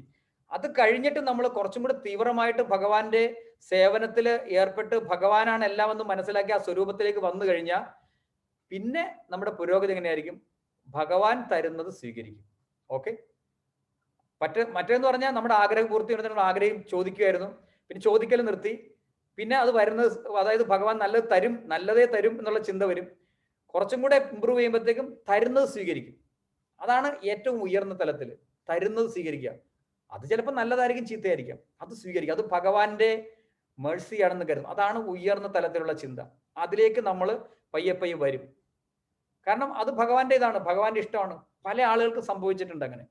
അതായത് ചിലപ്പോൾ താൽക്കാലികമായിട്ട് ചിലപ്പോൾ എന്തെങ്കിലും മോശമായിട്ട് അത് ചിലപ്പോൾ വീണ്ടും ഉയരത്തിലേക്ക് വരാം. ഇത് ഭഗവാന്റെ ഇച്ഛയാണ്. അപ്പൊ എന്ത് വന്നാലും സ്വീകരിക്കാനുള്ള ഒരു രീതി നമ്മൾ വരും. അപ്പൊ അതാണ് ഇവിടെ പറയുന്നത്. സമാധിസ്ഥനായി എന്നതിന് പൂർണ്ണമായും കൃഷ്ണാവബോധം നേടിയവൻ എന്നർത്ഥം. അതായത് കൃഷ്ണാവബോധം, അതായത് ഭഗവാൻ രക്ഷിക്കും, ഭഗവാനാണ് എൻ്റെ മാസ്റ്റർ, ഞാൻ സെർവൻറ്റ്, ഭഗവാൻ തരുന്നത് എൻ്റെ അനുഗ്രഹമാണ് എന്തായാലും. അതാണ് കൃഷ്ണാവബോധത്തില് സമാധിസ്ഥനായി എന്ന് പറയുന്നത്. പൂർണ്ണ സമാധി കൈവരിച്ച മനുഷ്യൻ ബ്രഹ്മത്തെയും പരമാത്മാവിനെയും ഭഗവാനെയും അറിഞ്ഞു കഴിഞ്ഞു. ഭഗവാന്റെ 3 തരത്തിലുള്ള അണ്ടർസ്റ്റാൻഡിംഗ് ആണ് ബ്രഹ്മൻ, അറിയാലോ, ബ്രഹ്മൻ, പരമാത്മാവ്, ഭഗവാൻ. ഇത് 3ഉം അറിഞ്ഞു കഴിഞ്ഞു. പൂർണ്ണമായിട്ടും ഭഗവാനെ അറിഞ്ഞ ആള് താൻ കൃഷ്ണന്റെ നിത്യദാസനാണെന്നും കൃഷ്ണാബോധപൂർവം കർമ്മങ്ങൾ ചെയ്യുക മാത്രമാണ് തൻ്റെ കടമയെന്നും അറിയുന്നതാണ് ആത്മസാക്ഷാത്കാരത്തിന്റെ പരമകാഷ്ഠ. അതായത് ആത്മസാക്ഷാത്കാരത്തിന്റെ ഏറ്റവും ഉയർന്ന സെൽഫ് റിയലൈസേഷന്റെ ഏറ്റവും ഉയർന്ന അവസ്ഥ എന്ന് പറഞ്ഞാൽ ഭഗവാന്റെ ദാസനാണ്. നമ്മൾ കൃഷ്ണാവബോധപൂർവ്വം നമ്മുടെ കടമ ചെയ്യുക. അതാണ് എൻ്റെ കടമ. കർമ്മങ്ങൾ ചെയ്യുക. കൃഷ്ണാവബോധപൂർവ്വം എല്ലാ കർമ്മങ്ങൾ ചെയ്യുക. അതാണ് എൻ്റെ ഡ്യൂട്ടി. ഭഗവാന്റെ നിത്യദാസനാണ്. ഇതാണ് ആത്മസാക്ഷാത്കാരത്തിന്റെ പരമകാഷ്ഠ. അതായത് ഭഗവാനാണ് സുപ്രീം, ഞാൻ ഭഗവാന്റെ ദാസനാണ്. എല്ലാ കർമ്മങ്ങളും ഭഗവാന്റെ സന്തോഷത്തിനു വേണ്ടി ചെയ്യുക. ഇതാണ് ആത്മസാക്ഷാത്കാരത്തിന്റെ ഏറ്റവും ടോപ്പായിട്ടുള്ള അവസ്ഥ. കൃഷ്ണാവബോധമാർന്നവൻ അല്ലെങ്കിൽ ഭഗവാന്റെ അചഞ്ചല ഭക്തൻ വേദങ്ങളുടെ അലങ്കാര വാക്കുകൾക്ക് വശപ്പെടുകയോ സ്വർഗലോകം കാക്ഷിച്ച് കാമ്യകർമ്മങ്ങൾ ചെയ്യുകയോ അരുത്. പിന്നെ അതിന്റെ പുറകെ പോകേണ്ട ആവശ്യമില്ല. ഈ സാധാരണ ആക്ടിവിറ്റികളുടെ പുറകെ പോകേണ്ട ആവശ്യമില്ല. ഈ പൂജകളും അതും ഇതും നടത്തേണ്ട ആവശ്യമില്ല.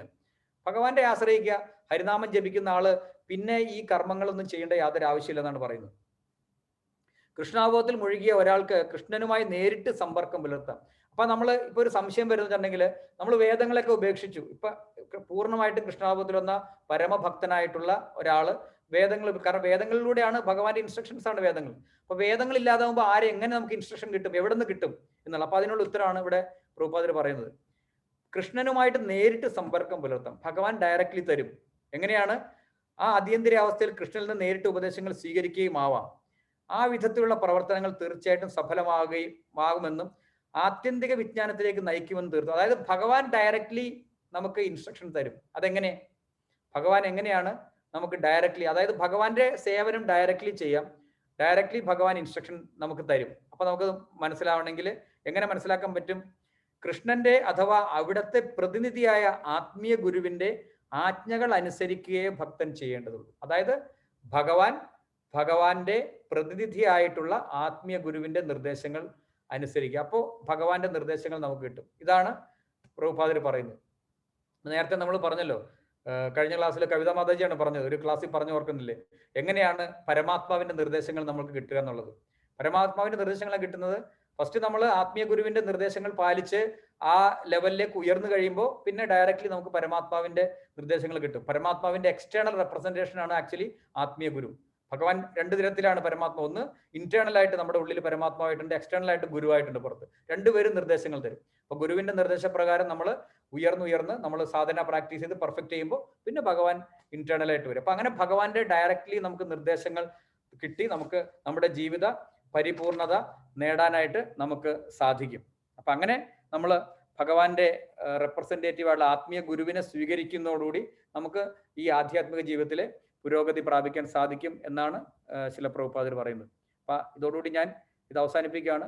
ഭഗവത്ഗീത ഗ്രന്ഥരാജ് കി ജയ്, ശില പ്രഭുപാദ് കി ജയ്, ഗുരു മഹാരാജ് കി ജയ്, ഗൗര പ്രേമാനന്ദി, ഹരി ഹരി.